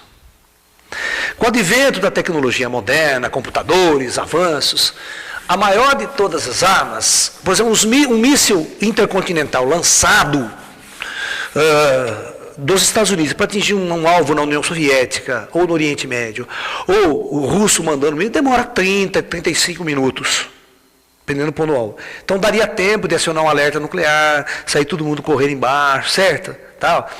Na década de 60, a tecnologia era muito atrasada, armas mais sofisticadas eram esses mísseis de longo alcance, chamados intercontinentais, os ICBMs, os mísseis balísticos intercontinentais, né? Levavam essas bombas. Aí, os russos e americanos começaram a desenvolver uma tecnologia para interceptar esses mísseis. Ok?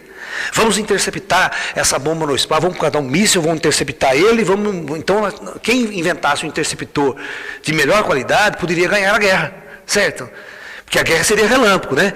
Os russos mandam 100 mísseis, eu também vou mandar 100 mísseis na sua cabeça. E mando tudo. E a técnica era o seguinte: numa guerra atômica, não dá para titubear. Eu tenho que mandar tudo que eu tenho na hora. Se um míssil russo vier contra mim, a guerra tem que ser total, não tem meia guerra. Porque se eu não fizer isso, os russos vão lançar tudo contra mim, tudo que eles têm. Então, para haver uma possibilidade de ganhar, eu preciso destruir o arsenal russo antes dele ser lançado. Ou interceptar o máximo possível de mísseis. Então na década de 60, 70, a corrida foi para inventar interceptores totalmente eficientes. Eles não conseguiram porque os mísseis eram muito rápidos. Os intercontinentais vêm do espaço, uma velocidade tão incrível que para você acertar ele, o míssil acertar ele, era uma coisa difícil. Ok? E o problema era, você interceptava a ogiva do míssil, né? E aquela merda explodia. Você tinha que interceptar no espaço. Você não podia interceptar em cima do teu país, que a bomba atômica explodia. Você sabia que uma bomba atômica desse nível é projetada para explodir a 2.000 metros de altura sobre uma cidade? Ela não cai no chão. Ela vem e ela é projetada para explodir a 2 km de altura. Aí a quantidade de devastação é muito maior, porque ela vem lá do alto, toda a devastação. Aí você lê as profecias de Nostradamus, ele fala assim: olhei para o céu e vi o sol caindo sobre as cidades. Porque quem vê uma bomba atômica explodindo é um verdadeiro sol. Olha que interessante. Aí, os russos, os americanos inventaram um míssil, presta atenção, de ogivas múltiplas. O míssil vinha no espaço, quando ele chegava aqui, ele abria, ele lançava 10 bombas atômicas para alvos completamente diferentes. É o chamado mísseis de ogivas múltiplas. Aí, interceptar essa coisa aí ficou impossível. E como que eu vou acertar 10 alvos? Eu tenho que mandar 10 mísseis agora, interceptor. Certamente meia dúzia vai passar. E o pior de tudo, quando os russos começaram a desenvolver, os americanos também, os dois lados, certo? Teve um problema. Os russos inventaram um negócio chamado contramedidas. Contramedidas é o seguinte: neste míssil que ele colocou 100 balões infláveis. 100. Que para os radares e para o míssil interceptor, ele interpretava como uma bomba, como uma ogiva. Eu pergunto, qual a chance do míssil acertar a ogiva certa? Esse aqui eram balões que eram para enganar o míssil interceptor, entendeu? Ele chegava lá no espaço e ele abria 100. 10 era bomba, e as outras eram contramedidas, que o míssil ia perseguir o lugar, a coisa errada. Ia explodir e bater num negócio que era um balão.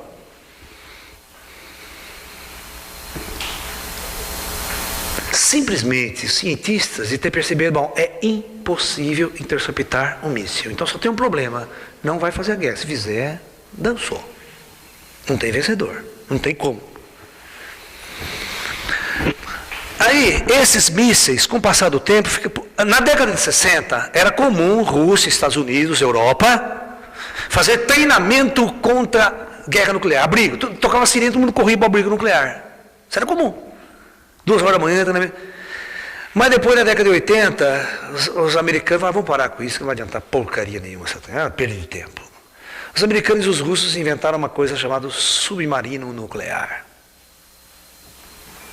Esses mísseis intercontinentais foram jogados de lado, ultrapassados, tecnologia vagabunda que ninguém mais quer, só estorva o arsenal, fica lá gastando dinheiro e tempo, que tem que ficar mantendo o soldado, né?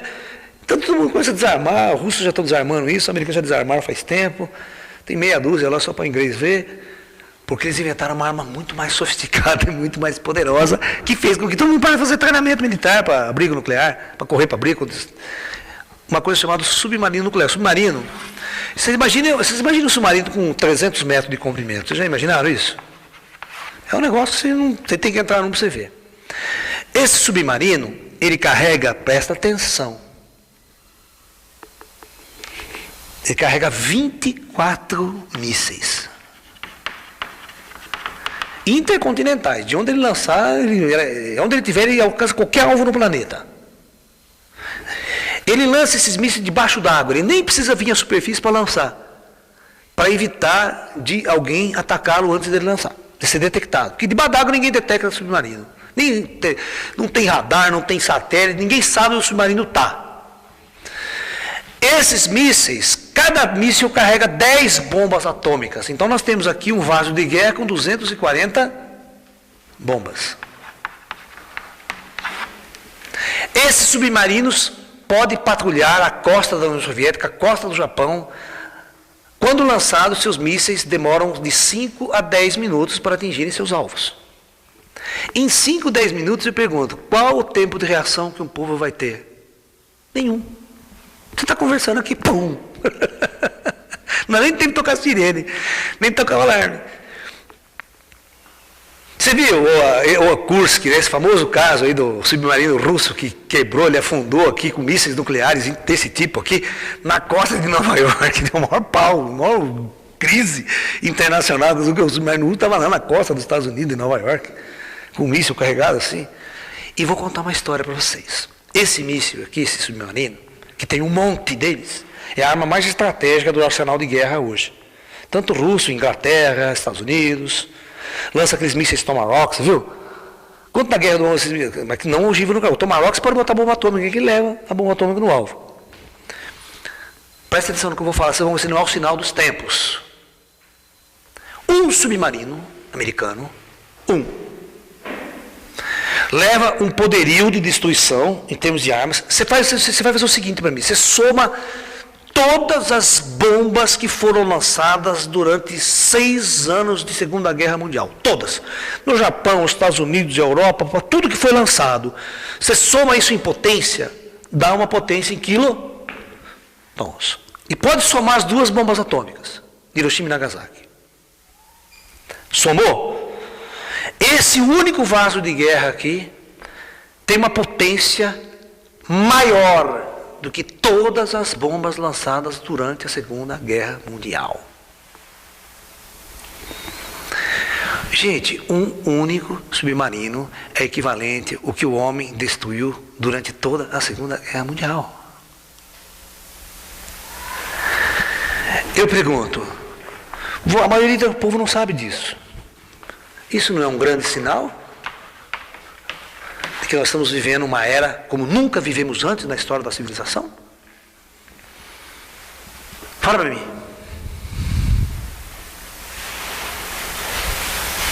Por isso que é o primeiro sinal de guerra, você vai ver o que vai acontecer. E entrevistando um desses almirantes desses submarinos, foi lhe perguntado: se você receber a ordem de ataque, você ataca? Falei, nós estamos aqui para isso. Nós lançamos todos os mísseis, mas eu tenho certeza de uma coisa. O dia que eu apertar esse botão, o almirante falou, o meu planeta jamais existirá como antes.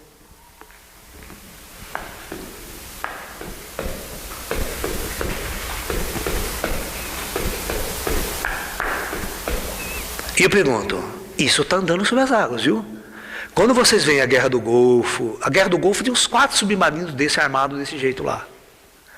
Esses submarinos americanos patrulham as águas do Golfo 24 horas por dia, os russos também, os ingleses, todo mundo, as grandes potências carregam submarino nuclear, com ogivas atômicas, capacidade de lançar um míssil debaixo d'água. Esse ataque que vocês estão vendo na Líbia, maior parte dos lançamentos de mísseis vem de submarino, sabia disso? Está na costa da Líbia, ele lança. 10 minutos, 5 minutos, o míssil está no alvo. Só não estão usando ogiva atômica. Mas se quiser, se for preciso, é só armar. E atentem. Só existe um país que vai afrontar o Ocidente para valer em termos de potencialidade nuclear, que vai causar o caos. É a China. Escute o que eu estou falando. Então a China vai ser, mais cedo ou mais tarde, a pedra no sapato do ocidental. E a guerra, para valer mesmo, vai estourar contra essas duas grandes potências, contra o Ocidente e a China. A Rússia está falida. O conflito vai ser contra a China. E aí vocês vão ver uma profecia de Nostradamus ser até concretizada. Soldados chineses invadindo a Europa. Tem uma profecia de Nostradamus agora. Soldados chineses invadem a Europa. Por exemplo, ultimamente, esses dias atrás aí, a China inventou um míssil. Porque uma das maiores forças militares é o chamado frota naval. Então os americanos têm a chamada, você viu, a primeira frota, a segunda frota, a terceira frota, a quarta frota. Uma frota, né, tem tantos porta-aviões, tantas fragatas de guerra, tantos cruzadores, certo? Eles vão juntos, eles vão tudo junto. E submarinos, todos armados até os dentes, com armas atômicas, nucleares. Então essas frotas são poderosíssimas, são as armas de guerra de destruição apocalípticas. Então quando ele fala assim, ó, a 7ª frota está caminhando para tal lugar, pô, fica com a coisa na mão, cara, porque se alguém, entendeu? Então essa frota era uma frota invencível, tá? Ninguém vencia essa frota, porque você não consegue chegar perto. Não tem essa história do kamikaze. Hoje eu pego um avião como o japonês, vou jogar em cima do porta-aviões na Segunda Guerra Mundial. Hoje, com os radares, com os detectores, o negro está assim, a frota vai indo. Se vier submarino por baixo, o negro tem solar, está tudo tentando, os submarinos estão rastreando também. Você não consegue destruir essa frota. Você vai mandar avião destruir essa frota. Levanta os caças dos porta-aviões e vai pegar o negro no ar antes de chegar no porta-aviões. Arma sofisticadíssima, que míssil contra avião. Os caras têm tudo para proteger aquilo ali. Então é como se fosse, essas frotas são impenetráveis em termos de guerra, em termos de vaso de guerra. Então os americanos estavam com a bola toda, os ingleses, nós não dominamos os mares, ninguém manda na gente dos mares. Aí os chineses inventaram um míssil, há uns 4 meses atrás, com a capacidade de destruir os porta-aviões no mar. Os americanos ficaram putos da vida já, né? Perdeu totalmente o equilíbrio, desequilibrou totalmente o poderio. Se eles entrarem num conflito com a China, principalmente os Estados Unidos querendo invadir Taiwan, querendo dominar Taiwan, a China está querendo invadir Taiwan, e os Estados Unidos poderiam afrontar a China ali, pode esquecer que eles não vão meter a cara mais. Então esses conflitos com a Coreia do Norte, que a China protege, tal, aquela coisa, os Estados Unidos não vai invadir a Coreia do Norte nunca, porque a China não vai deixar nunca, sabe? Então essas coisas assim, que já se sabe a coisa, o conflito onde vai dar. E os Estados Unidos já sabem que perdeu totalmente o poderio militar para os chineses. Os chineses estão dando espaço, cara. Com astronauta no espaço, com todo mundo. E o Irã botando satélite em órbita. O Brasil nunca conseguiu botar um satélite até hoje em órbita da Terra. Dona da tecnologia, não consegue. E o Irã já botou um satélite esses dias, já funcionando, legal. Quando você bota um satélite em órbita, significa que você tem capacidade de jogar uma bomba atômica nos Estados Unidos. O míssil antibalístico. Então nós estamos vivendo um cenário só nesse aspecto apocalíptico.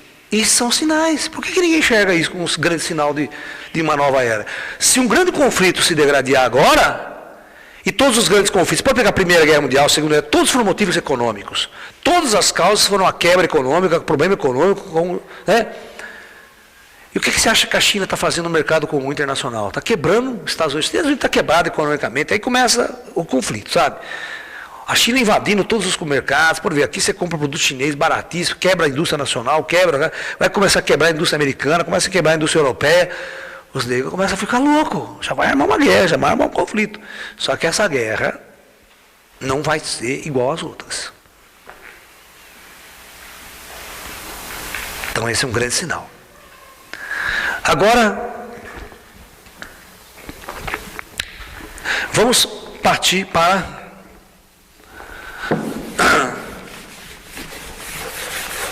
o último dos sinais que nós podemos ficar atentos. É quando fala de terremotos, maremotos, e fala de sinais do céu, na lua e nas estrelas. Deixa eu chamar uma profecia dele. E haverá em vários lugares grandes terremotos, e fomes e pestilências, pragas e doenças e epidemias malignas e contagiosas. Haverá também coisas espantosas e grandes sinais no céu. Isso aqui é Lucas 21:11. Essa é mais importante. Olha, e haverá sinais no sol e na lua e nas estrelas.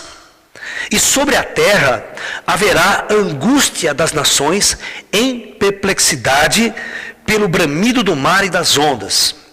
Os homens desmaiarão de terror e na expectativa das coisas que sobrevirão ao mundo. No entanto, os poderes dos céus serão abalados. E então verão vir o Filho do Homem em uma nuvem, com o poder e grande glória.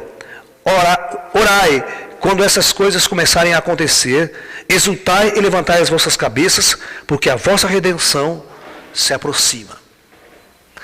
É interessante que esses mestres, esses indivíduos, esses profetas, que acabam colocando às vezes as palavras de Jesus, porque Jesus poderia estar falando, ele pegou e copia as ideias de Jesus.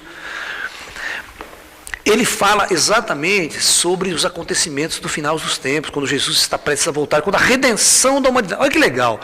É muito louco que eles colocam a coisa de um jeito assim que a gente não entende, o homem comum não entende.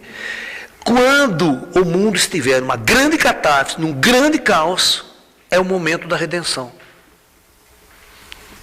Porque, do ponto de vista de quem está comandando o projeto Terra do ponto espiritual, é o momento que as almas estão sendo libertadas do projeto Terra, desta condição kármica e colocada numa outra situação, que é a verdadeira situação espiritual de todos nós, como espíritos, nas cidades astrais, livres da densidade planetária, dessa condição de escravos da matéria, para viver a plenitude do espírito. Porque a maioria da nossa civilização aqui é escravo da matéria, vive a matéria. Espírito está morto, não tem espírito as pessoas. Ninguém tem alma aqui na nossa sociedade. Ninguém se preocupa com a sua alma, ninguém está preocupado. Eu estou aqui, o meu papel é dar um alerta. O meu papel é jogar uma semente, acordar as pessoas que a vida não é essa. Vocês têm alma, vocês têm espírito. Vocês são criaturas que vão morrer uma hora ou outra. E depois da morte eu quero que vocês se saiam bem. O cara que assistiu minhas palestras para valer, tira de boa a morte. E vou contar uma história que é verdade. Tem um garoto, né, que ele tinha leucemia, ele tinha 20 anos de idade. Ele ficou 2 anos aproximadamente assistindo minhas palestras com seu pai e sua mãe, lá na cidade de Limeira. Muitas dessas gravações, dessas fitas que vocês assistem, ele participou assistindo na primeira fileira. Tá? E esse menino veio a falecer. Morreu. Ok? Uns 6 meses depois, 7 meses depois da sua morte, num centro espírita que nós temos na cidade, lá, famoso, lá em Limeira, ele começa a vir dar mensagens, a conversar, dar as suas mensagens. E qual não foi uma de suas mensagens dirigida para mim? Quero agradecer muito ao professor Laércio, porque as palestras que eu assisti me ajudaram muito aqui onde eu estou. Que legal, né? Já estou servindo para depois da morte. Vocês estão entendendo? Então, isso é muito legal. Isso é muito legal porque nós preparamos as almas. As nossas palestras preparam as almas para viver o espírito, a realidade espiritual.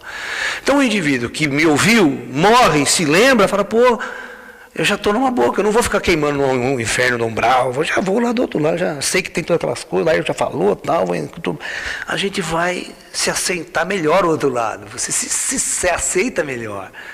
Você morre e não vai dar trabalho em centro espírita, não vai virar encosto de ninguém. Entendeu? O cara que assistiu a palestra do Laércio não vai virar encosto dos outros. Já é uma grande coisa, não é? Depois da morte, não, o Laércio falou que assim, deixa eu procurar aqui, vai achar a turma lá, cara. Falou, o Laércio falou que tinha mesmo, tem aqui. O cara já vai ser um espírito legal, cara, já vai se sair bem do outro lado. Né? Então não se esqueça, minhas palestras servem para antes e depois.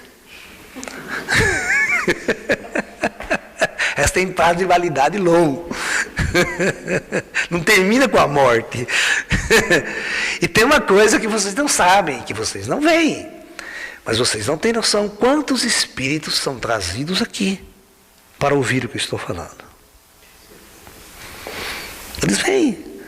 Os espíritos de luz trazem eles, que eles estão precisando ouvir também. Porque eles estão tão nas trevas do outro lado, que eles precisam ouvir alguém daqui do plano físico falando isso para eles. Eles vão se tocando também, vão acordando. Né? Entendeu? Então, nós estamos percebendo que agora, que todas essas questões, todas essas profecias, né, estão prestes a acontecer. Então veja bem, a visão que esses indivíduos tinham é que se aproxima. Então, tem uma coisa muito interessante, que essas profecias bíblicas, elas corroboram muito com as profecias de Nostradamus. Ok? Se você olhar as profecias de Fátima, ela tem uma coisa interessante. As 3 mensagens de Fátima, que na verdade foram várias aparições. Na verdade, esses 3 segredos é porque a Lúcia, ela escreveu 3 documentos resumindo tudo o que ela fez, entendeu?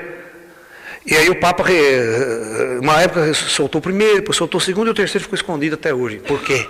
Por quê? Qual o grande segredo para ser revelado? É simples, é muito simples. O primeiro segredo fala do final da Primeira Guerra Mundial. Fala, olha, essa guerra vai terminar, tá? Ela vai terminar, está acabando, vai haver uma intervenção do alto, a gente vai intervir. Vocês lembram que quem assistiu o filme Nosso Lar? Todo mundo assistiu o filme Nosso Lar, não quem é espiritualista.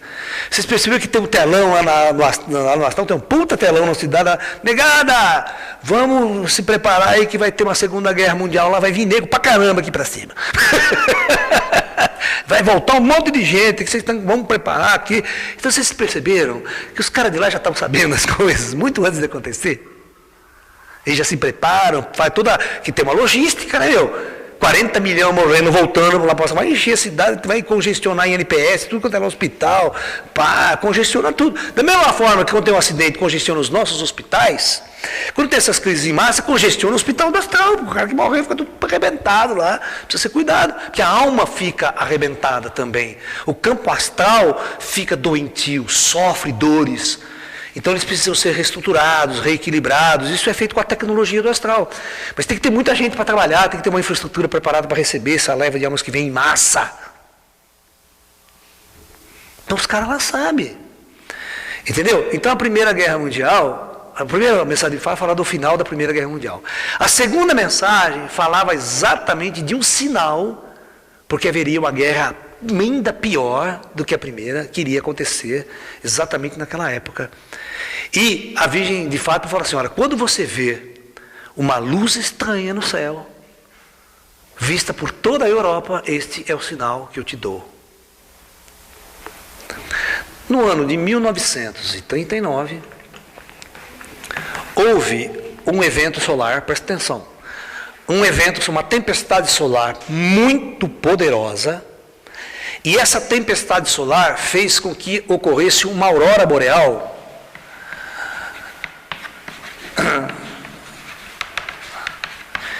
das mais intensas no hemisfério norte, fazendo com que um cidadão que estivesse em Paris e Londres, à meia-noite, pudesse ler jornal na rua. Tal era o brilho colorido e luminoso que aconteceu no céu. E esse foi o sinal do início da Segunda Guerra Mundial. E naquele ano a guerra acontece. 38, 39. E no final do ano ainda, foi perto do Natal, tal, que aconteceu essa aurora fantástica. E a segunda mensagem de Fátima já tinha alertado que haveria um sinal no céu, assim, que ia chamar a atenção de todo mundo, e foi essa aurora boreal. Então a segunda mensagem era de uma segunda guerra. A terceira mensagem que foi bloqueada é a Terceira Guerra, tão devastadora, tão destruidora que poderia levar a própria humanidade à extinção. Imagine se o Papa libera esse terror. Em parte, ele pode até estar com razão em segurar, mas em parte ele também está errado em não alertar a humanidade. Conta a história que quando houve a famosa crise dos mísseis de Cuba, quando os russos trouxeram mísseis balísticos intercontinentais instalados em Cuba, apontados para o território americano, onde esses mísseis demorariam 10 minutos para atingirem o alvo, na década de 60, quando não havia submarinos ainda, de guerra, os americanos ficaram em pé de guerra. A frota, e havia uma parte da frota russa vindo para Cuba com mais mísseis atômicos para instalar, e os americanos fizeram um bloqueio naval. Vocês lembram dessa história? Assistam um filme chamado Os 13 Dias que Abalaram o Mundo. Você vai ver que neste dia quase que o mundo vai à extinção. Por um triz o mundo não vai à extinção. A tensão era tão grande que a frota russa vinha vindo e os americanos falaram: daqui você não passa. Ou você faz meia volta com esses mísseis, ou a guerra nuclear vai começar aqui e agora. E os russos não paravam. E os russos vinham. Os russos vinham. Uma fragata americana, até o Robert Kennedy estava na fragata, ele foi lá no navio, porque os almirantes eram dedo no gatilho, os almirantes não estavam com o dedo no gatilho. Ele falou: não, eu vou lá, porque o político melhor do que o militar, porque o militar já quer atirar, já quer meter bala nos russos. Cara, você acredita que o corno de um almirante meteu bala no navio russo? Puta que pariu, nem para com isso, eu não mandei atirar, pelo amor de Deus, os caras tiram de volta, a guerra começa agora. As discussões, o navio de guerra cruzando, ele parou, a frota russa parou. Ali, ficaram na discussão os presidentes. Naquela época, o presidente americano não falava com o presidente russo. Não tinha satélite, cara. Você pensa que tem satélite de comunicação, você pegar o telefone e falar com a União Soviética? Não falava. Foi depois dessa crise que eles instalaram o famoso telefone vermelho, lembra? Que o russo pegava, o russo atendia lá. Antes disso não tinha. Então, para comunicar, saber o que o presidente estava pensando, era um problema sério. Você não falava online na hora. Era um problema desgraçado. Então, a Terceira Guerra Mundial quase que aconteceu ali. Assistam um filme, vocês vão ver por quê. Tá? O mundo correu tanto perigo que vocês não sabem, cara. Sorte que o presidente Khrushchev fez um acordo por baixo do pano com o presidente americano, porque os americanos tinham colocado uma base de mísseis nucleares na Turquia, apontado para os russos também. Falaram: se você não tirar os mísseis, eu não tiro o míssil de Cuba. Aí os americanos foram obrigados a tirar os mísseis da Turquia. Perdeu, foi uma perda política assim para os americanos, violenta, tal, papá. Olha, foi uma tensão, foi uns dias de tensão ali, que o mundo acaba ali. E a história, eu estou contando essa história porque é o seguinte, porque nesse período conta que o Papa, desesperado por essa situação, manda cartas para a América, para os americanos, para os ingleses, para os franceses, para os russos, com a terceira mensagem de Fátima. Alertando: vocês vão destruir o mundo e a mensagem está aqui. Ou vocês param, ou o mundo vai à extinção. Ou vocês acham que vocês vão ganhar a guerra, alguém vai sair vencedor. E conta que o presidente Kennedy, vindo isso, ele ficou horas e horas andando de um lado para o outro e não deu a ordem para invadir Cuba. Porque se ele desse a ordem para invadir Cuba, tinha um almirante, ou seja, um general russo, que estava com ordens para atirar uma bomba atômica de curta distância sobre a tropa americana invasora. Se ele lança uma bomba atômica contra uma tropa americana invasora, os americanos são obrigados a atacar nuclearmente aquela tropa ali. Atacar Cuba nuclearmente significa atacar a Rússia nuclearmente, a guerra estaria começada. Conta os políticos que Kennedy ficou horas andando de um lado para o outro. Vocês vão ver no filme isso, né? Os 3 dias para o mundo. Todos os militares a favor de lançar um ataque contra Cuba. Imediatamente. Só Kennedy decide que não será ele o causador do apocalipse. Ele fala isso. Eu não posso passar para a história da humanidade como o causador do apocalipse. ou que deu a ordem para o Apocalipse. E ele não dá a ordem para invadir Cuba. Se ele dá a ordem, porque tem um outro documentário recente, entrevistando esse general russo que estava lá. O general falou assim, eu não tinha como me comunicar com a União Soviética, eu já tinha ordens para atacar nuclearmente. Eu tinha ordens e ia obedecer. Ele falou, eu ia lançar as armas chamadas armas nucleares táticas de curto alcance, quando você lança como uma tropa invasora. Aí é a guerra atômica. Você não sabia onde ia parar. E quando uma guerra atômica acontece entre essas duas superpotências, você não pode fazer uma guerra... Você tem que lançar tudo contra o inimigo. Tudo que você tem, ao mesmo tempo. Para não dar poder de reação para o inimigo. E o inimigo vai fazer a mesma coisa, ele vai lançar tudo contra você. É o fim, cara. O fim. Ou isso não são sinais? Eu não vejo sinais religiosos do jeito que vocês vejam. Eu estou olhando de um outro ângulo. Em minhas visões espirituais, eu já vi várias coisas. Uma delas é bombas atômicas explodindo na era moderna. Só que vocês vão ver que o mundo é totalmente diferente. Vocês percebem que qualquer fato que acontece hoje, nós estamos online lá. Imagine uma bomba atômica explodindo numa cidade do Oriente Médio, em Tel Aviv, uma bomba atômica em Nova York. A CNN vai cobrir ao vivo, todo mundo vai correr, aquele desespero, vai vir mais, vai ter mais bomba atômica, se é atentado nuclear, se é atentado terrorista, se foi o Bin Laden, se foi o irmão do Bin Laden, agora é o parente do Bin Laden.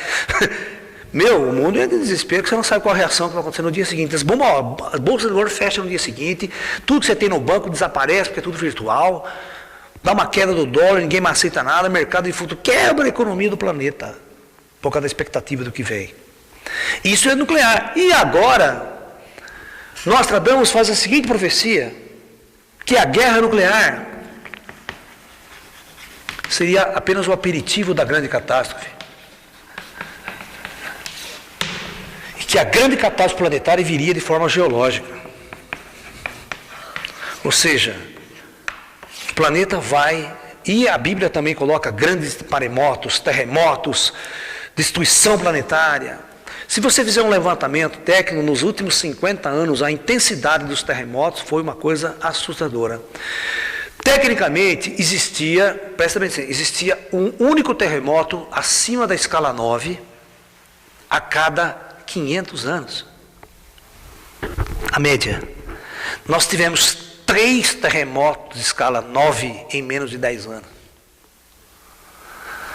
Nós tivemos um 9.2 no Chile. Nós tivemos o famoso tsunami da Ásia em 2004, né? 2003. O tsunami da Ásia, do qual é a única profecia que eu fiz até hoje e ela se cumpriu. Eu em 92, eu fiz uma palestra falando que ia acontecer um grande terremoto, um grande tsunami, exatamente na Indonésia, naquele ponto. Essa palestra tem aí para venda, até hoje. Vocês viram o que eu falei em 92. Isso foi acontecer em 2003. Foi um dos maiores terremotos registrados lá na história. E o foco da onda, o mapa que eu fiz na época, porque os meus irmãos tinham falado essas coisas para mim, que seria um sinal. Porque eu sempre fiquei enchendo o saco dele, mas quando vai acontecer? Eu vou dar um sinal para você. Quando acontecer isso, neste local, você fique atento. Porque este local, a Indonésia, é uma das falhas geológicas mais perigosas do planeta. Quando a grande inversão geológica começar a acontecer, aquela região vai afundar primeiro. Ela vai quebrar primeiro. E vai pipocar o resto do mundo. O Japão já está afundando. Nesta região de Fukushima, esse último terremoto foi feito à medida. O Japão ali afundou 1,5 metro. O continente afundou 1,5 metro. A água do mar está invadindo tudo. Eles não conseguem, toda vez que dá maré alta, invade a cidade inteira. Eles não podem construir mais nada ali. Aquela região que está as casas que sobreviveram à catástrofe, agora sofre que todo dia, na maré cheia, o mar invade tudo. Porque aquela região afundou 1,5 metro no oceano. Ou isso não é um sinal Os grandes profetas modernos, alguns videntes, até tem uma vidente japonesa que escreveu um livro famoso chamado O Fim do Japão, dissertando simplesmente que o Japão desaparecerá totalmente nas águas do oceano. A gente fica observando os sinais. Todos esses eventos que estão acontecendo aqui e acolá, pipocando aqui e acolá, uma intensificação dos terremotos, né? Hoje nós tivemos outro terremoto na região de Fukushima, de 6 pontos, hoje deu alerta de tsunami de novo. Ou seja, a região não para de tremer.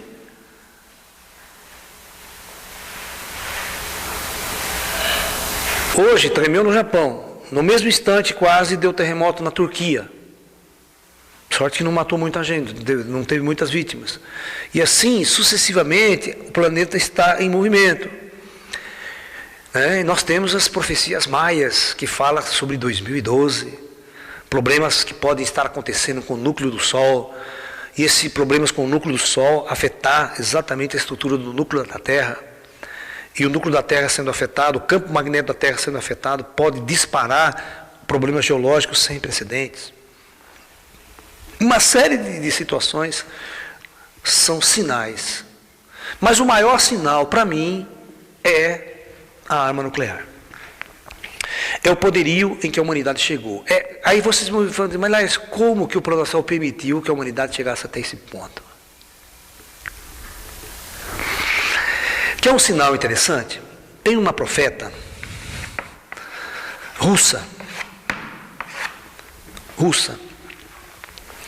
1400 ela vai não sei quanto, muito antigo. Ela ficava numa caverna, vivia isolada, solitária numa caverna. Quando um cara pegou os escritos dela lá, que ela tem, um outro cara que foi pesquisar ela, tem uma profecia assim: o mundo será destruído totalmente quando, presta atenção, as pessoas estiverem em suas casas, penduradas na parede, quadros em movimento.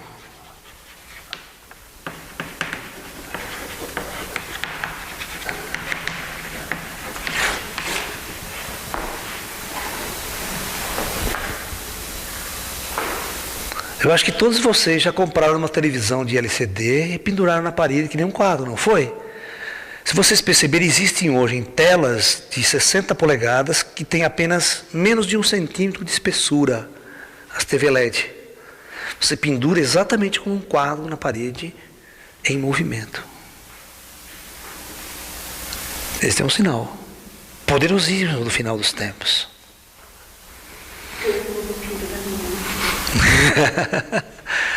Não adianta você não pendurar a sua se todos os outros já penduraram. Eu também pendurei a minha.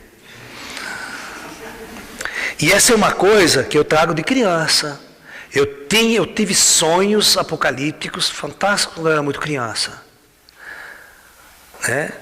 Eu vim de uma família muito pobre, eu sempre adorei tecnologia, adorei imagem.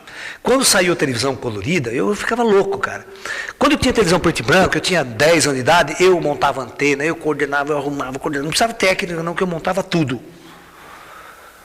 Eu desmontava a rádio, montava a rádio, eu fuçava tudo, eu queria saber tudo como funcionava. Eu não contentava ficar escutando a rádio, eu abria o rádio por dentro, tirava a válvula, colocava. Minha mãe ficava louca, eu tirava a válvula, colocava a válvula. Você vai queimar, você vai estragar tudo, não pode deixar, mãe.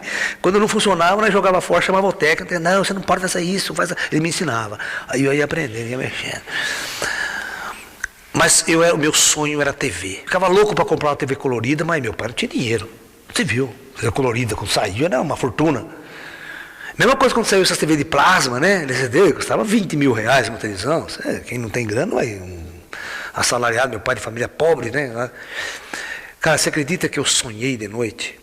Naquela época eu comecei a sonhar repetidamente, eu via, né, o mundo sendo destruído, apocalipse, e eu tendo aquele sonho meu realizado com uma televisão gigante na minha parede. Eu olhando aquela coisa linda, né? Apocalipse destruindo aquela televisão linda na minha parede. Eu falei, mas eu nunca vi uma televisão grande daquela. Por que eu falei isso? Eu queria me contentar. Era 26 polegadas, a maior que tinha na época colorida. Né? 26, nem 29, 26 que era a Philips tinha lançado no Brasil. Né? E eu sonhei com aquela puta tela gigante de, 50 polegadas, 60 polegadas. Cara, era o fim do tempo. E eu já comprei a minha de 50 polegadas. Vocês podem correr. Pode se preparar que o bicho vai pegar. Os meus sonhos estão, Ou seja, é a época. Quando eu tiver essas coisas na minha casa, está próximo os eventos. Cara, alguma coisa vai acontecer que a gente não pode nem falar o quê. De uma hora para outra, vai pegar todo mundo de surpresa e vai disparar questões que você não vai reconhecer o mundo no dia seguinte. Olha, os americanos, só aquele prédio que os caras destruíram em Nova York, fez os americanos ficar loucos, né? Você vê, tem antes do 11 de setembro e depois. A vida deles é assim agora. Eu quero ver depois de uma bomba atômica em Nova York.